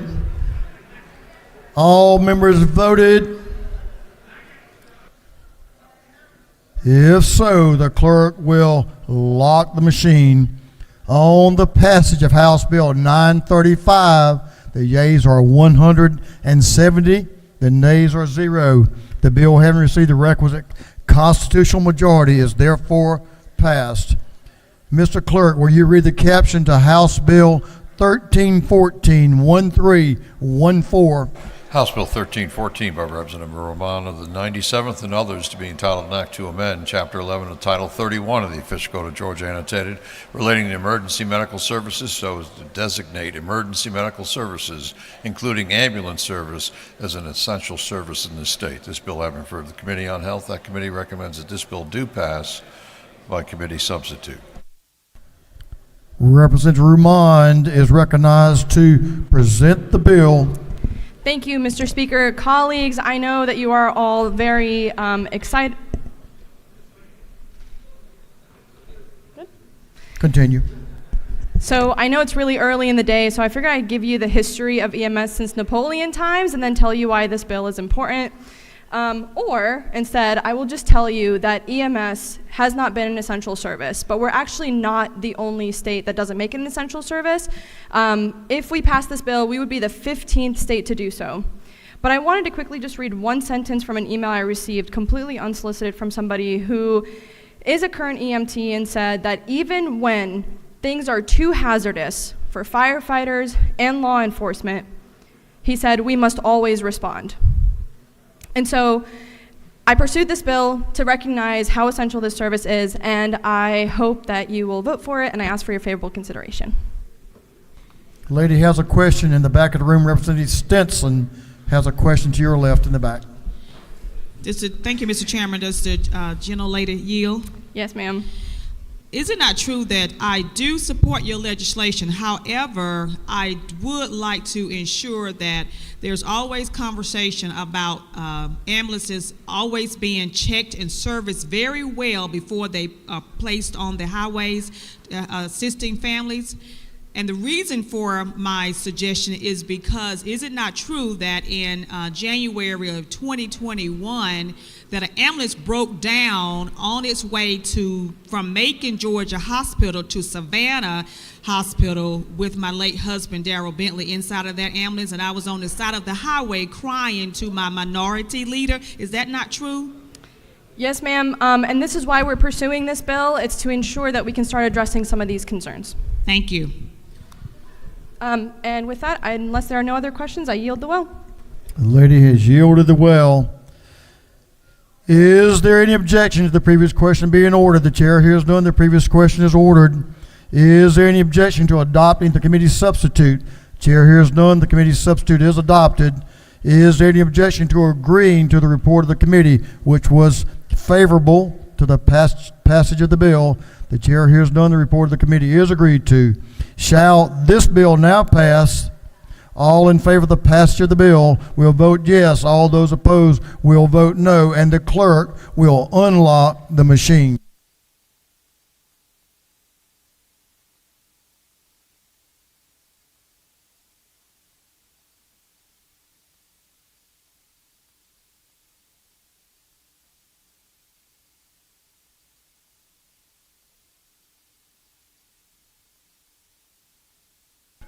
Have all members voted?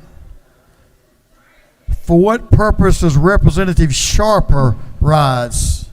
Parliamentary inquiry. State your inquiry. Isn't it true that I support this bill because I've been in EMS and paramedic for 35 years and I still have my license and still practicing, that if anything happens to anybody in this room, that I'm ready at any time to make sure I give your body the best? I know the member is a professional. For what purpose does Chairlady Camp rise? Parliamentary inquiry. State your inquiry. Mr. Speaker, isn't it true when I was an EMT and I'd get a call at 3 o'clock in the morning in the driving rain and someone had run off the road and me and my partner and whoever else showed up would try to get them to the ambulance to get them medical care? We were an essential service, and I'm proud that this bill will now state that everyone in EMS is an official and an essential service in the state of Georgia. Our EMTs are essential to our quality of life here in Georgia.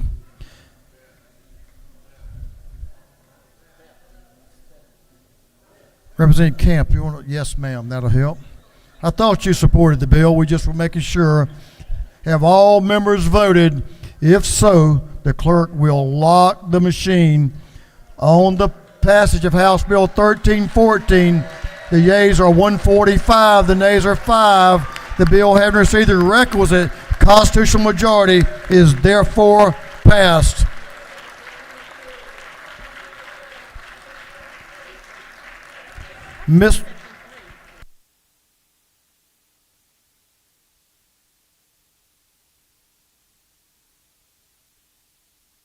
Mr. Clerk, will he read the caption to House Bill 625. House Bill 625 by Representative Mathis and the 149th and others to be entitled an act to amend Chapter 16 and Title 45 of the Official Code of Georgia annotated relating to coroners so as to provide that coroners are full-time county employees. This bill having referred to the Committee on Governmental Affairs. That committee recommends that this bill do pass by committee substitute.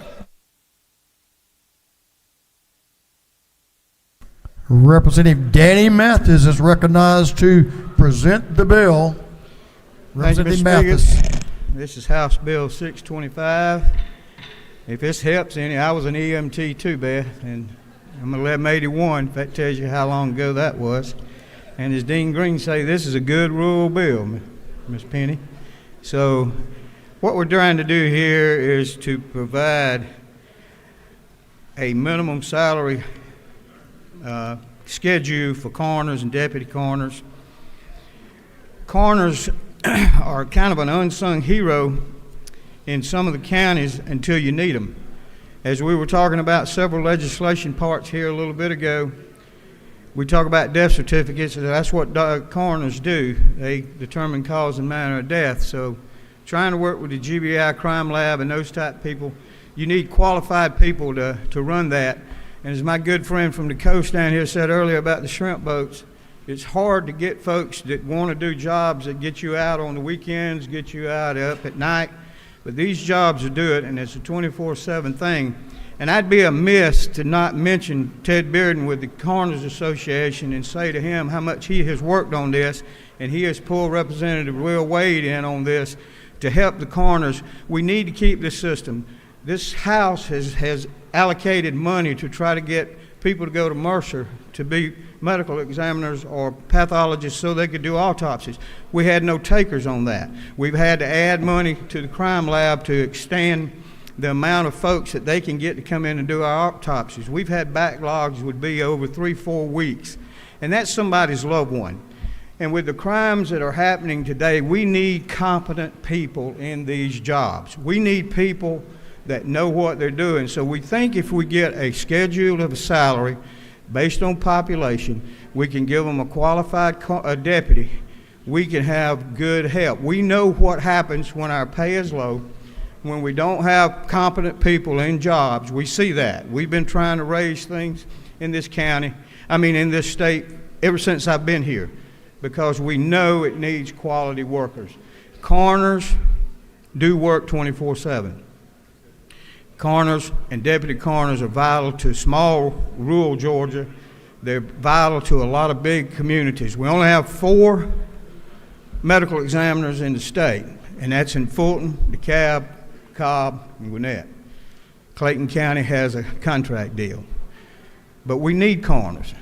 It is a job that we need to get right, because when we have tragedies, when we have these things of COVID, when we have things of natural disasters, these people need to know what they're doing. So that is my request, Mr. Speaker and House. I think when I finish that Representative Wade would like to say a few words, but I will yield well unless you have some questions. Representative Wade is not speaking, but you do have a question from the chairman. If you'll yield for a question, Chairman Collins. I'll yield. Gentleman yield. Yes, sir. Is it not true that coroners are an important and often unrecognized part of public safety, filling an important role, helping us to investigate unattended deaths, and most importantly, serving as an advocate for the deceased? Yes, sir. You're absolutely right. We need competent people in these things, and it's been over 30 years since anything's been done to compensate coroners. So with that, Mr. Speaker, I yield the well. The gentleman has yielded the well. Is there any objection to the previous question being ordered? The chair hears none. The previous question is ordered. Is there any objection to adopting the committee's substitute? Chair hears none. The committee's substitute is adopted. Is there any objection to agreeing to the report of the committee, which was favorable to the passage of the bill? The chair hears none. The report of the committee is agreed to. Shall this bill now pass? All in favor of the passage of the bill will vote yes. All those opposed will vote no. And Mr. Clerk, will you unlock the machine?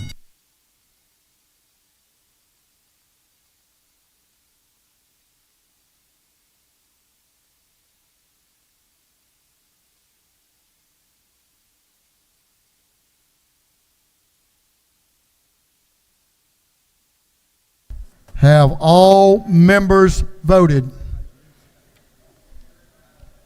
All members voted. If so, the clerk will lock the machine on the passage of House Bill 625. The yeas are 160, the nays are 5. The bill, having received the requisite constitutional majority, is therefore passed. Mr. Clerk, will you read the caption to House Bill 1053, 1053? 5-3. House Bill 1053 by Representative Barrett of the 24th and others to be entitled an act to amend Title 50 of the official code of Georgia annotated relating to state government so as to prohibit governmental agencies from using central bank digital currency as payment and from participating in testing the use of such currency. This bill has been referred to the Committee on Banks and Banking. That committee recommends that this bill do pass. Representative Carter Barrett is recognized to present the bill. Representative Barrett. Thank you, Mr. Speaker. Ladies and gentlemen, House Bill 1053. The Federal Reserve is contemplating creation of a central bank digital currency, or a CBDC, that would aim to supplement or eventually replace the American dollar with a digital currency. CBDC is a cryptocurrency that would be run by the government. It would replace the dollars in your bank account and your wallet with a programmable, traceable, and trackable digital dollar. The creation of a CBDC is a little bit worrisome for about two reasons, really two reasons. First, it would be disastrous for our banks and our credit unions in favor of power concentrated with the Fed. That is why this legislation is supported by the Georgia Bankers Association, the Community Bankers Association, and the Georgia Credit Union Association. In addition, the creation of a CBDC raises some privacy concerns. It would essentially allow the government to know every single thing you spend your money on and exactly where you are when you spend it. You know, when I first started working on this bill many months ago, I found inspiration of the words of the former Supreme Court Justice Louis Brandeis, who was a champion for privacy. Justice Brandeis said, "The right to privacy is a person's right to be left alone by the government, the right most valued by civilized men." House Bill 1053 discourages the creation and implementation of a CBDC. First, it prevents any governmental agency in the state from accepting a central bank digital currency as a form of payment. Second, it ensures that the state of Georgia will not participate in any pilot program of such a currency. It's a simple bill, strangely enough, but it's an important bill. If you picture it, imagine Find My Friends on your iPhone. You might Find My Friends, you might give it to your wife or your children because you want to keep up and know everyone's safe in the family, but you probably don't give it to all your neighbors, right? Privacy is kind of a fundamental right. But mainly, I'm a banker, as y'all all know. I came up through the ranks, 35-year banker, and I looked at what this would do to the banking industry and to the credit unions, and I talked to a lot of folks, a lot of stakeholders, and the impact that it would have on the banking industry was is devastating, actually. So I just appreciate your consideration on this bill. I would be happy to take any questions. And Gentleman yields for a question. Representative Jasmine Clark, to your left, is recognized for a question. Yes, Mr. Speaker. Thank you, Mr. Speaker. Does the gentleman yield? I yield. Does this bill prevent state agencies from accepting other cryptocurrency like Bitcoin, any of those other types of cryptocurrency? No, this bill is tailored very narrowly, specifically for the a central bank digital currency. Does the gentleman further yield? Yes. Can you help me understand why we would prohibit this specific cryptocurrency if the concern is about privacy and other things? Why don't we have those same concerns about other cryptocurrency? Why are we narrowly tailoring this to just this? You know, a lot of people think, well, we currently we're digital now anyway, right? We use debit cards and credit cards and those things. But there's a difference with those. Those are things that are private that I choose. I choose to use those. I'm not forced to use them. And I think that's a very important distinction. You know, right now, I'm faced with, the truth is, if I use those methods of payment, for example, there's something between me and government. There's the Fourth Amendment. There's my right to choose. If government wants to see what I'm spending my money on, they have a process they go through. They go through the courts. They get a subpoena. And then they're able to pursue those things. With the CBDC, there's no intermediary. It's very direct. And I just don't think anybody, I don't want to go explain to my constituents, I don't think you probably do either, that, gee whiz, everything you do is now on full display and is available to government.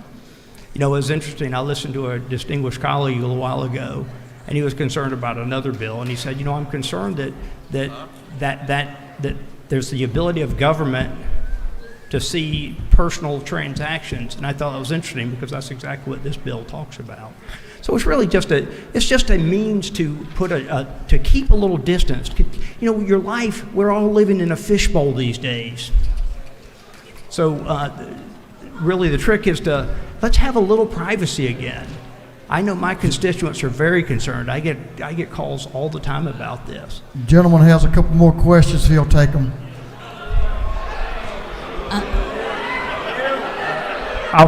I will take. Yes, sir. I will take. You want to take a couple more questions? I yield the well, sir. No, sir. I yield the well. They're restless. I agree. The gentleman has yielded the well. Is there any objection to the previous question being ordered? Chair hears none. The previous question is ordered. We do have a minority report. It's waived.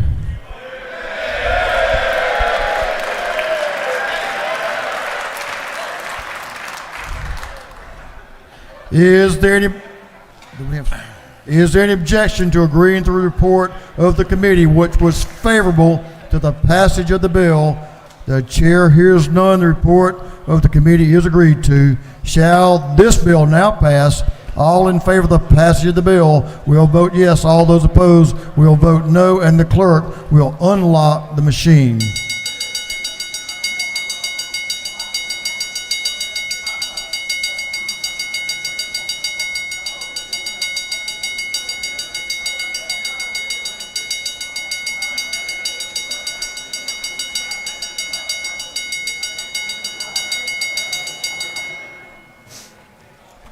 Have all members voted? All members voted. If so, the clerk will lock the machine on the passage of House Bill 1053. The yeas are 136, the nays are 32. The bill, having received the requisite constitutional majority, is therefore passed. Mr. Clerk, will you read the caption to House Bill 1146, 1146.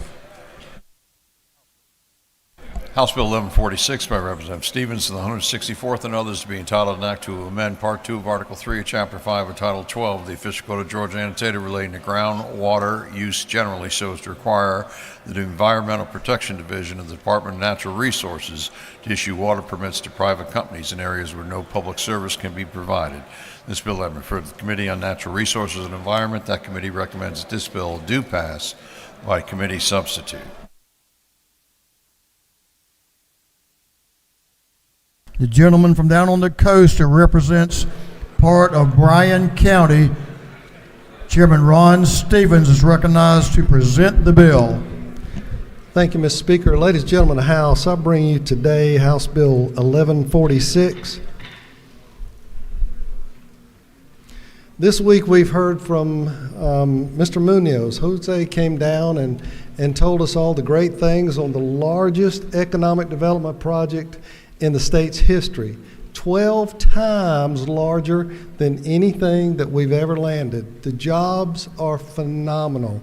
Nobody dreamed those 3,000 acres were going to be cleared like that, but they were. They're ready to start producing cars.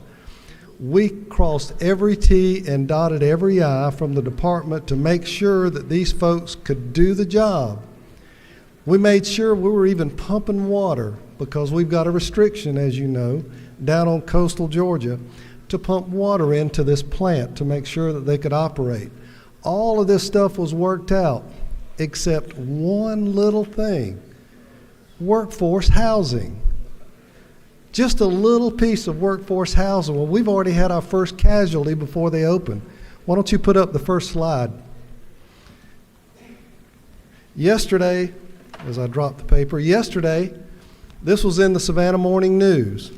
For months now, there's been planning going on to try to get workforce housing in the area where this plant is going to be built. They're depending on that, ladies and gentlemen, workforce housing. Over 500 homes were planned there. The problem is the county doesn't have one drop of a withdrawal permit. What this bill will do is it says that if you cannot supply water after 18 months, then a private system can go in and supply the water. That's all this bill does. Put up the second slide. In our committee, we had folks that were asking questions. Well, we've got a private water system. We're not sure they can even supply. As you'll notice the red spots up here, there's 5,000 homes that are already supplied by this water system. Over 17 counties use this private water system for workforce housing. So what do you do with the wastewater? You see the yellow spot up there, that's 500,000 gallons a day of wastewater treatment on a private system waiting to take this wastewater from these homes. Ladies and gentlemen, this company Fetzer backed out yesterday. They couldn't get the water from the county. They even tried to annex in the city to supply water from the county. With all the roadblocks, he spent over $400,000 to try to get water for this workforce housing. We've got to have workforce housing, ladies and gentlemen, and I know that there's a minority report for those folks that need to come up and speak, but understand this project is a must-do. We have to have workforce housing. I'll ask for your favorable consideration, and I'll accept questions if there are any. You have a couple of questions. Representative Al Williams to your left has a question. Representative Williams. Thank you, Mr. Speaker. Will the gentleman yield? Yes, sir. Is it not true that I had a lot of reservations about this bill initially, but as chairman of the Development Authority in Liberty County, we have 19 projects in Midway that are unable to move because we don't have the water.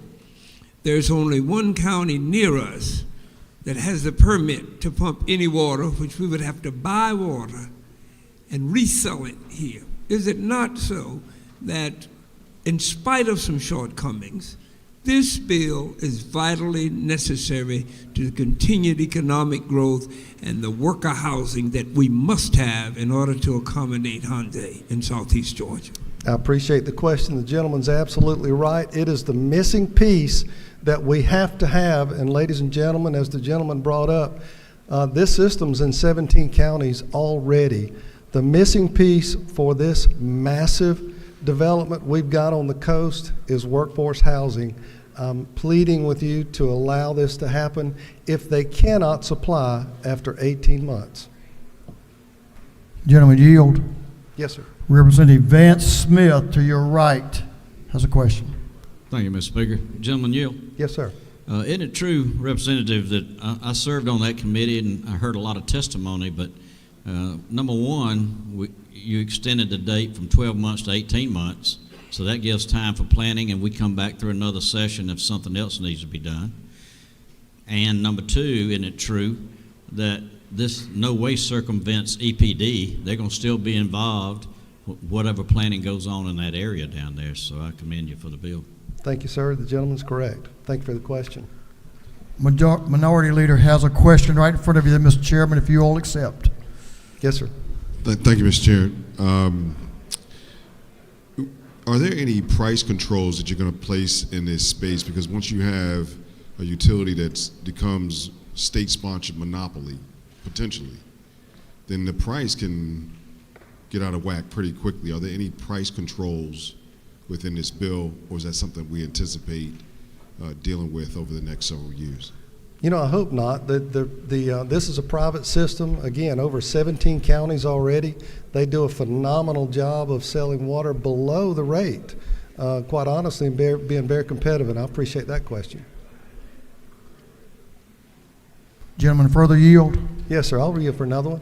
Representative Lynn Smith, the Chairman Lynn Smith has a question. Ladies recognized. Thank you. Gentlemen, yield. Yes, ma'am. Is it not true that one of our forefathers, Ben Franklin, made the statement, "We know the worth of water when the well runs dry. There isn't a thing you can do if you don't have any water." Is it further not true that this huge construction, this huge building, will remain unoccupied, is it not true, if we do not give these workers a place to live? The lady is correct, and we're already seeing with the 5,000 workers that are there, the massive traffic jams for people coming counties away to try to come in here. We need to get these workers close to the factory, and I appreciate the lady's question. Mr. Speaker, I'd ask your favorable consideration. I think there might be other speakers. I'll yield the well. You had some further questions, but we do, the gentleman's yielded the well. In the wisdom of the Rules Committee, we do have a limit on the time here for discussion. We have some folks signed up that are opposed to the bill. They will have a total of 30 minutes to speak to the bill, to be apportioned among themselves. Representative Debbie Buckner is recognized to speak to the bill. Thank you, Mr. Speaker. Robert Frost said that the afternoon knows what the morning never suspected. And I think that's kind of what happened here. I appreciate the importance of fully evaluating the need for water and where it's going to come from for these projects. And I understand the need for exploring alternatives and different thoughts and different plans of action.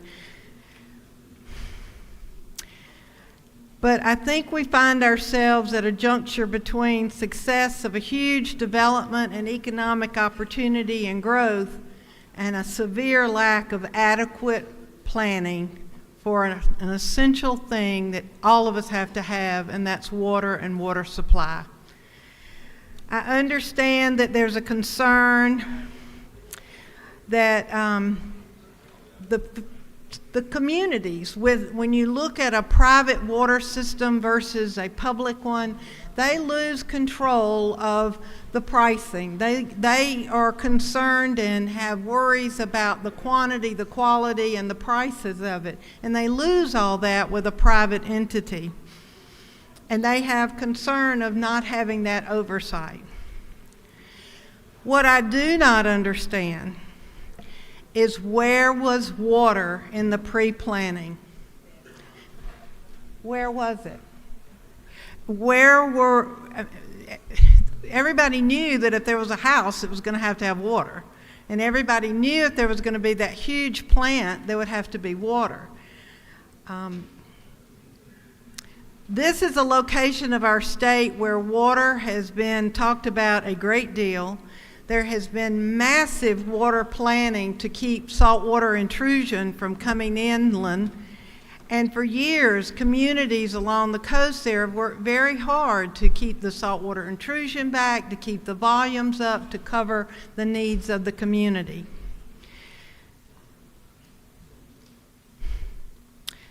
The plans for those water plans involved multiple counties. And due to the complex nature of the water needs and the restraints and the limitations that were required, they've worked hard on their water plans and they've stuck to them. And I just can't understand how we can overlook all that work, how we can say that not planning for this is okay. And I understand this bill will likely pass, and I understand it needs to pass. I know people have got to have housing around the big plant there that we're all seeing and proud of. I know we want Georgia to be the #1 place to do business, but I want this to be a one-time fix.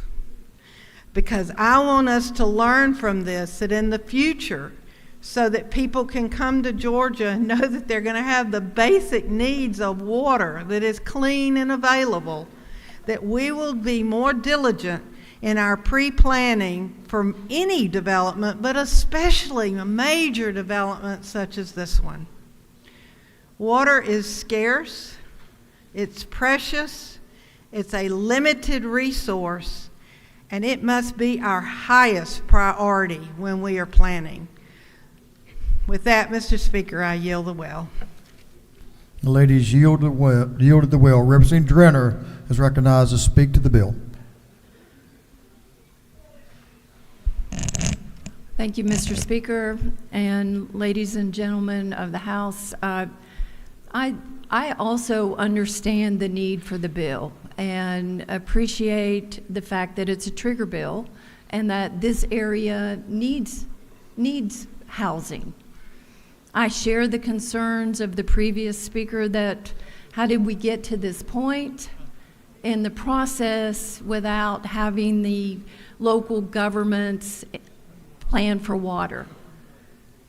But I also want to raise another point here today.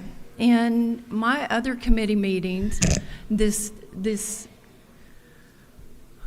10-year cycle that I think we're in today, this feels like 10 years, right? Representative Houston. Feels like we've been here 10 years. This bill raises an additional issue for me, and that is the issue of unregulated private water companies. Now, I have received hundreds and hundreds of emails relating to House Bill 1220, unregulated private utility companies.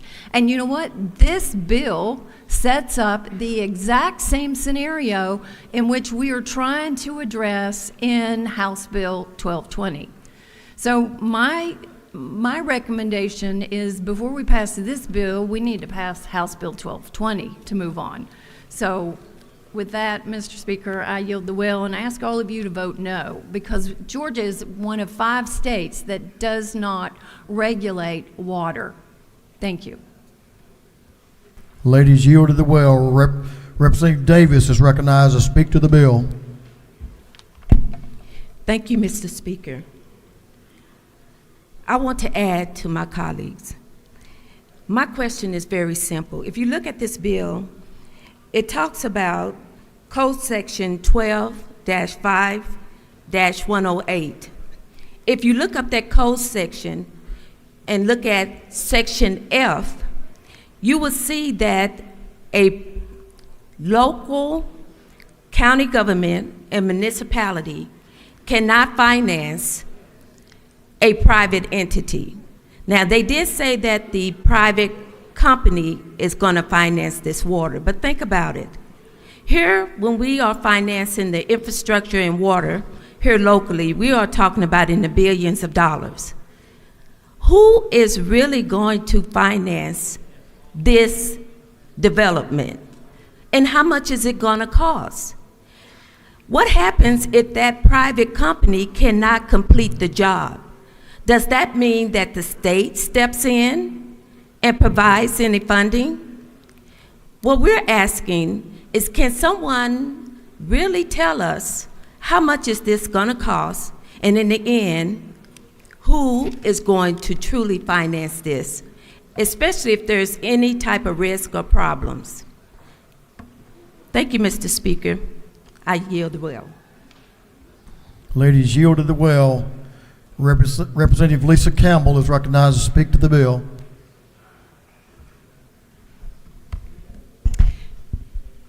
Thank you, Speaker. Good evening, colleagues.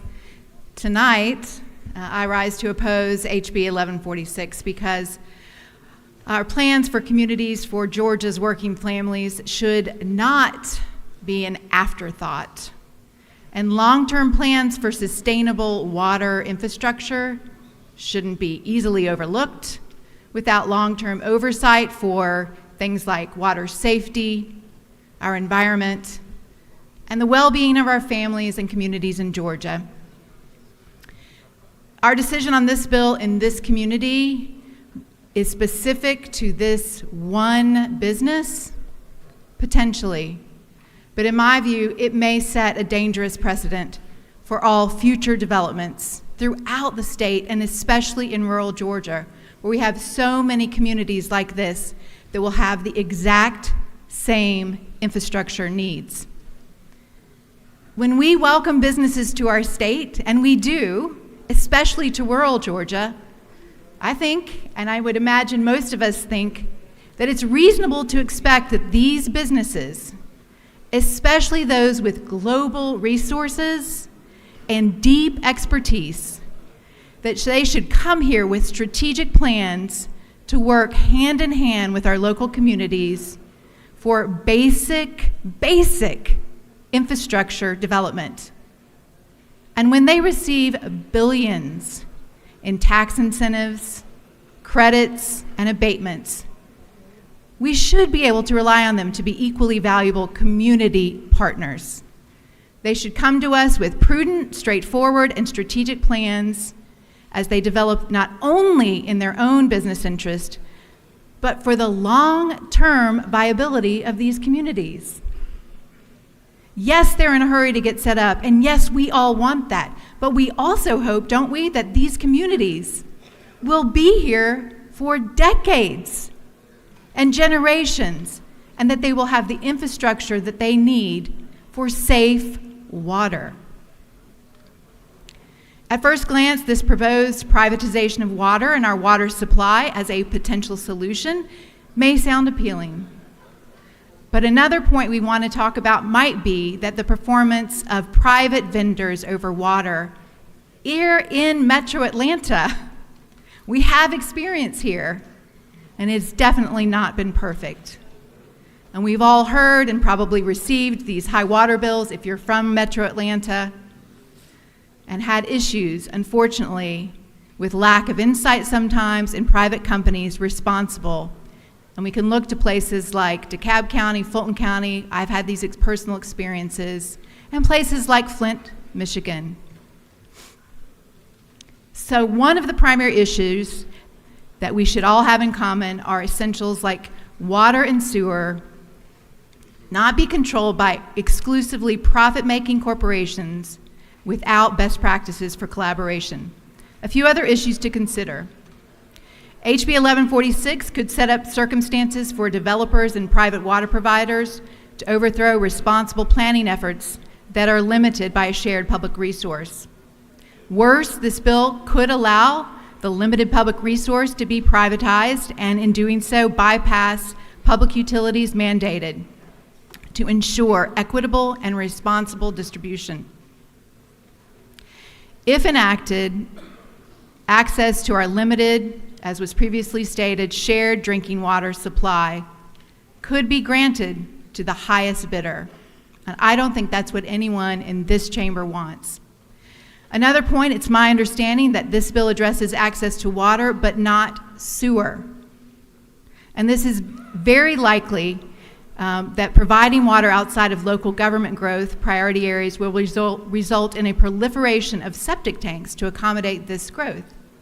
This is very important because, again, as we know here, in high-density areas, this is not a responsible or sustainable method for dealing with wastewater, especially in residential developments. Another point to consider is that as we rely on private water providers, what happens if they go out of business? The system fails. Who becomes the responsible party in those scenarios? It's us, the taxpayers, and not just the taxpayers in this community. If they circumvent the local community and go directly to the state, we will all be responsible. Pushing privatization and rushing weakens our control, oversight, and accountability. And really, water, as was already shared, is one of the final frontiers and one of the essential core components for human life. This bill offers no reassurances that the future need for water for all residents has been addressed, but it does raise serious concerns about the long-term impact of planning for economic growth without considering how we'll provide for water. And I just want to point out, earlier tonight, there was a bill where we established regional rural districts to come together to plan for things just like this. And that's why I think this bill, we should pause and should we think about it in that same way to make sure that we're doing the right thing for the long term, for the water, for all of us in the state of Georgia. I urge you to vote no on this bill. Thank you, and I yield the well. The lady has yielded the well. That completes those opposed, speaking to oppose the bill. Is there any objection to the previous question being ordered? Chair hears none. The previous question is ordered. We do have a minority report that's being waived. We do have the chair's time for up to 20 minutes, Madam Chair. But I'm sure you can shed some light on several of these issues. So the chair of the Natural Resources Environment Committee, Representative Lynn Smith, is recognized to speak to the bill. Representative Smith. Thank you, Mr. Speaker and members of the House. This is a serious problem. We can't pretend it's not. But when you're a parent, when you are a business owner, when you're a decision maker, you don't look at what happened, you look at how do we solve it. So this is before us as a body. We have had successful public-private partnerships when we built our roads, pay toll, whatever. For right now, we've been dealt a hand that says the only direction we can take is if this county will relinquish its letter of concurrence. That's it. That's what this bill is about. Yeah, I wish there'd been better planning, but you can't deny the fact that you need the people to have the homes to do the work. That's before us. My dad used to say, honey, what's the reality check? The reality check is there's no choice. So this is before us. The letter of concurrence lets this go forward, the relinquishing of that for a short period of time. I think all of us should watch this process as it goes forward and pay attention to it. But when I used to fold my arms and say, I don't like what just happened, hello, it's happened. How do you deal with it? So my point to our body is, I think we do have an obligation to watch this. But I also think we have a primary obligation to fulfill the commitment for the state of Georgia to this huge employment opportunity we have for our community.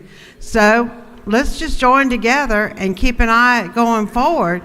But if this letter of concurrence is a deterrent, deal with that, move forward, and we all better keep an eye on what's going on. Thank you, Mr. Speaker. I yield the well.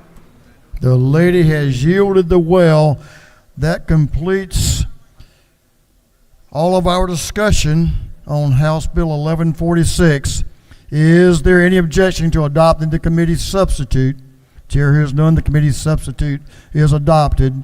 Is there any objection to agreeing to the report of the committee, which was favorable to the passage of the bill? The chair hears none. The report of the committee is agreed to. Shall this bill now pass? All in favor of the passage of the bill will vote yes. All those opposed will vote no, and the clerk will unlock the machine.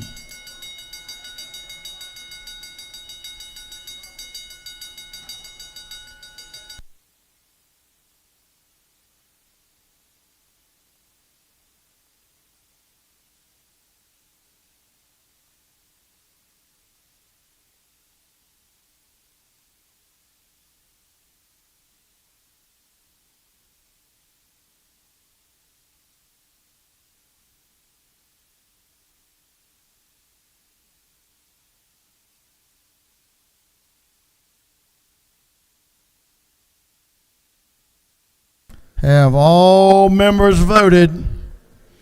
All members voted. If so, the clerk will lock the machine on the passage of House Bill 1146. The yeas are 105, the nays are 58. The bill having received the requisite constitutional majority is therefore passed. Mr. Clerk, will you read the caption to our last bill of the evening?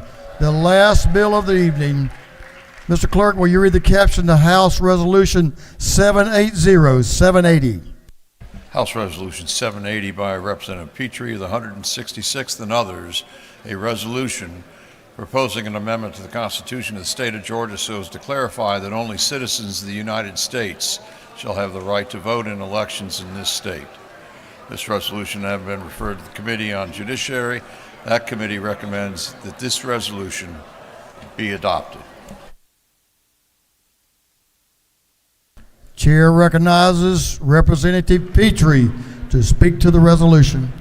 Thank you, Mr. Speaker. I'm glad to be last, and I'm glad to end on a good note. Ladies and gentlemen of the House, I bring to you today a bill, a resolution that is something that everybody we represent agrees on, apparently. So in any poll you look at, over 80% of Georgians, and we have recent polling on that, of every race, every political party, Democrat, Republican, conservative, liberal, everybody, supermajorities of almost everyone agrees that only citizens should vote in the United States. So let me tell you what this measure deals with. An issue that has taken place around the country where I'll just begin by telling you what we have. We have language in our Constitution that says every person who is a citizen of the United States and resident of Georgia, as defined by law, ... shall be entitled to vote. That language, because it is not prohibitive, has allowed states with that language to allow non-citizens to vote in local elections. Not, I want to be very clear, not in state and not in national elections, which are dealt with in our U.S. Constitution, but in local elections. So where's that happening? This is a trend today. So in multiple states, Boston, some of the largest cities in our country, by the way, y'all may not know this, are allowing non-citizen voting. Boston, New York City, Washington, D.C., San Francisco, Oakland, multiple towns in Maryland and Vermont. So the language, because it's not prohibitive, was the challenge. So 11 states have now amended their constitution because of this issue, where they have similar language that is not prohibitive, and they've changed their constitution to make it so. And if you look at that language and it's hard to understand, just think of it this way. The word every in our current constitution is a floor. It is not a ceiling. Okay? So what this measure does very simply, it changes the language, as you'll see here, to only individuals who are citizens of the United States and residents of Georgia as defined by law, who are at least 18 years of age, ... shall be entitled to vote. So my friends, this is simple. We have statute, everybody, I want you to know this.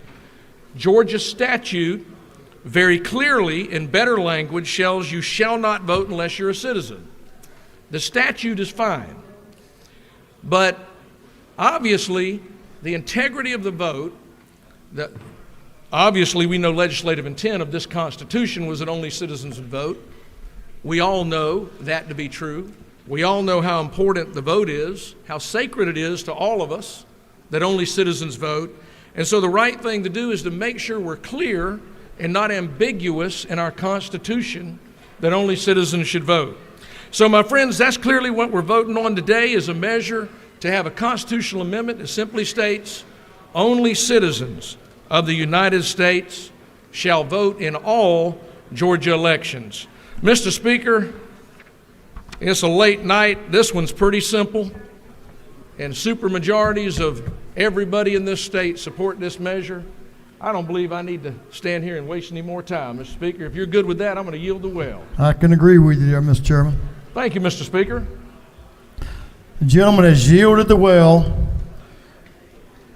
We have some speakers that are opposed to the bill. And I'll recognize Whip Sam Park to speak to the bill. Whip Park. Thank you, Mr. Speaker. Y'all, I know it's late. I want to encourage y'all to vote no to House Resolution 780 because the Georgia Constitution already prohibits non-citizens from voting in the state. I encourage y'all to read the state Constitution. It is very, very clear. This is unnecessary. This is unneeded. If you believe in the Georgia Constitution, if you support it, vote no to HR 780. Thank you, Mr. Speaker. I yield the will. Thank you, Whip Park. Is there any objection to the previous question being ordered? The chair hears none. The previous question is ordered. We'll now have the chair's time. Chairman Stan Gunther is recognized to speak to the bill. Mr. Chairman. Thank you, Mr. Speaker. I'm going to waive my time to the Leader of the House. Majority Leader is recognized to speak to the bill. Thank you, Mr. Speaker, and I thank the committee chairman. As the sponsor, Chairman Petrie, just covered, this is really a simple measure. What we're doing is making clear, reflecting what we've seen in poll after poll, is that Georgians are really unified. There's overwhelming support for only citizens voting in our elections. And the vote that's before you here today is to pass that, show support here within this chamber, and then that will be a ballot measure before Georgians to weigh in on that issue going forward. And there's nothing wrong whatsoever with putting this question to Georgia voters, certainly. I would submit to you that this is an important policy moment for us. It's the chance to make clear that citizens should vote, and that is an important concept to enshrine not only in law, but in our Constitution of our state. So it's with that, I know the hour is very late. We've done a lot of work throughout the day, but this is a very clear decision. Are we going to reflect the will of Georgians that only citizens should vote in our elections? And are we going to give Georgians an opportunity to vote on that on the November ballot? And I'd encourage your favorable consideration of this resolution and ask you to vote yes. I yield the will. And that completes our discussion on the bill. Is there any objection to agreeing to the report of the committee, which was favorable to the adoption of the resolution? Chair hears none. The report of the committee is agreed to. Shall this resolution now be adopted? All in favor of the adoption of the resolution will vote yes. All those opposed will vote no, and the clerk will unlock the machine.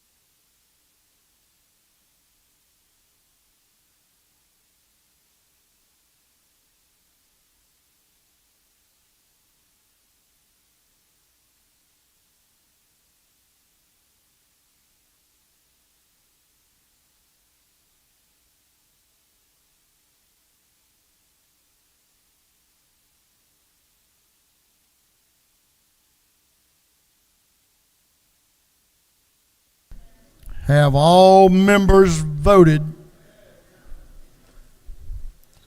For what purpose does Representative Carpenter rise? Parliamentary inquiry. State your inquiry. Is it not true that me and Chairman Petrie don't always see eye to eye on immigration issues, but I appreciate this legislation to protect the sanctity of the ballot box and make sure that U.S. citizens are the only ones voting in it? I'm sure the gentleman speaks the truth on both of those issues. For what purpose does Representative Roberts rise? Parliamentary inquiry. State your inquiry. Isn't it true that the Georgia Constitution, Article 1, Section 2, Paragraph 2, states expressly, every person who is a citizen of the United States and a resident of Georgia as defined by law who is at least 18 years of age, ... You get the drift. And isn't it further true that this is more performative politics at 11:10 at night, wasting Georgia's taxpayer dollars and time when we should be passing bills to help Georgians? I think the lady is exactly on target with that, and I've heard several of those statements tonight, including that one. For what purpose does Representative Williams rise? Representative Al Williams. Thank you, Mr. Speaker. Is it not true that while I respect the will of the people of Georgia, if what we're saying is true, why haven't we given the people of Georgia the right to vote on casino gambling? Well, the gentleman has lots of opinions about lots of things, and I respect most of them anyway. For what purpose does Chair Letty Houston rise? Isn't it not true that every once in a while we need to have a vote to show people that we are Americans, and that's what this vote is about? I'm sure Thank the lady you. believes that and states it succinctly. Last one, for what purpose does Whip Burchett rise? Parliamentary inquiry. State your inquiry. Mr. Speaker, isn't it true the decision we're making here with your vote on the board tonight is that whether or not you would like to allow someone that is not a citizen of the state of Georgia to vote in our elections? I'm sure the gentleman believes exactly what he says. Have all members voted? If so, the clerk will lock the machine. On the passage of House Resolution 780, the adoption has failed. The proposition failed to reach the 120 vote. The yeas are 98. The nays are 61. The resolution, having failed to receive the requisite constitutional majority, is therefore failed. Mr. Clerk, will you read the caption to a group of privileged resolutions? Honoring the life and memory of Melda Whittle Blackmar. Congratulating and commending Faye Clark Purdue for receiving the 2022 Yellow Rose Nikki T. Randall Service Leader Award. Recognizing and commending John Terry for his service to Talbot County. Congratulating and commending Jan Dunaway for receiving the 2024 Yellow Rose Nikki T. Randall Service Leader Award. And congratulating and commending EMC Engineering Services Incorporated. And for other purposes, that completes the reading of the privileged resolutions.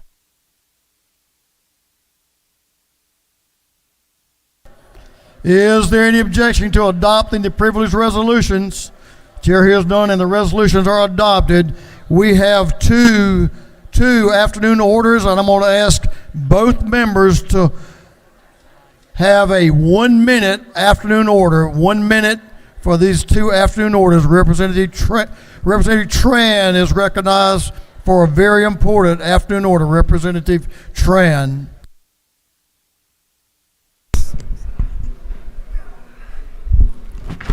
Thank you, Mr. Speaker. A year ago, I stood up here to wish my mom a happy birthday, and I'm doing that again. But last year, if you remember, I talked about my mom being diagnosed with stage 4 lung cancer.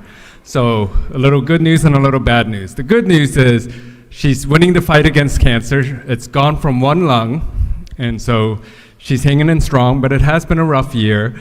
I also want to take this time real quickly to thank my colleagues who reached out to me this summer when my dad passed away. It was a tough time for my mom as she's fighting cancer.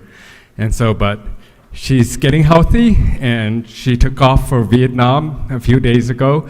So happy birthday, Mom. And yes, I'm gonna go get some sleep. Happy birthday, Mom, a beautiful lady. Take care of your mother, you only have one. Representative Bell is recognized for an afternoon order.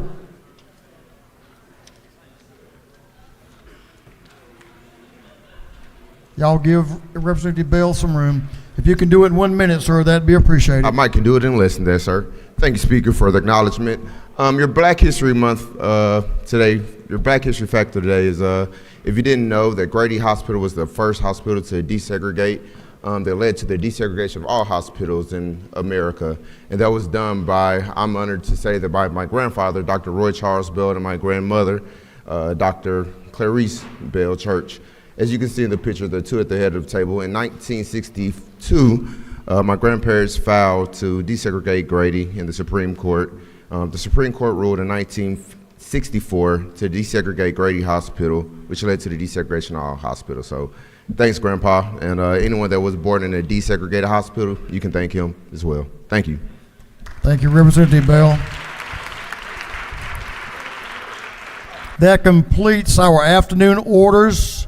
We have one announcement that you need to hear.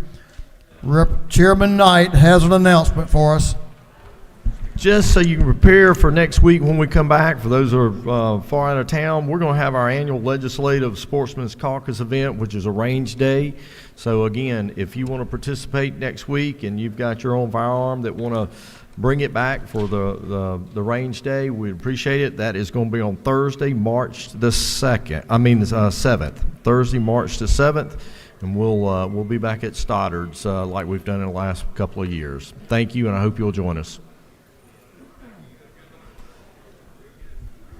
That completes our work for the day. I think the Senate closed out their work before it got dark. So I'll just tell you, members, this House is about doing the people's business. And I can't tell you how much I appreciate and am honored to be a part of this House and this House family.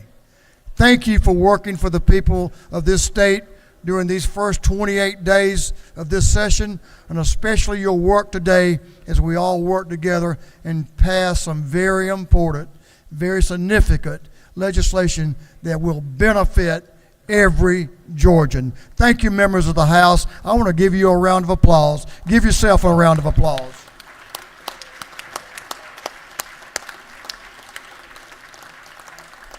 The majority leader of this House is recognized for a motion. Thank you, Mr. Speaker. I move that this House stand adjourned until 10 a.m. on Monday, March 4th, 2024. On the motion of the majority leader that this House stand adjourned until 10 a.m. Monday, March 4th, 2024, all those in favor will say aye. All those opposed will say no. It's clear to me the ayes have it. We are adjourned.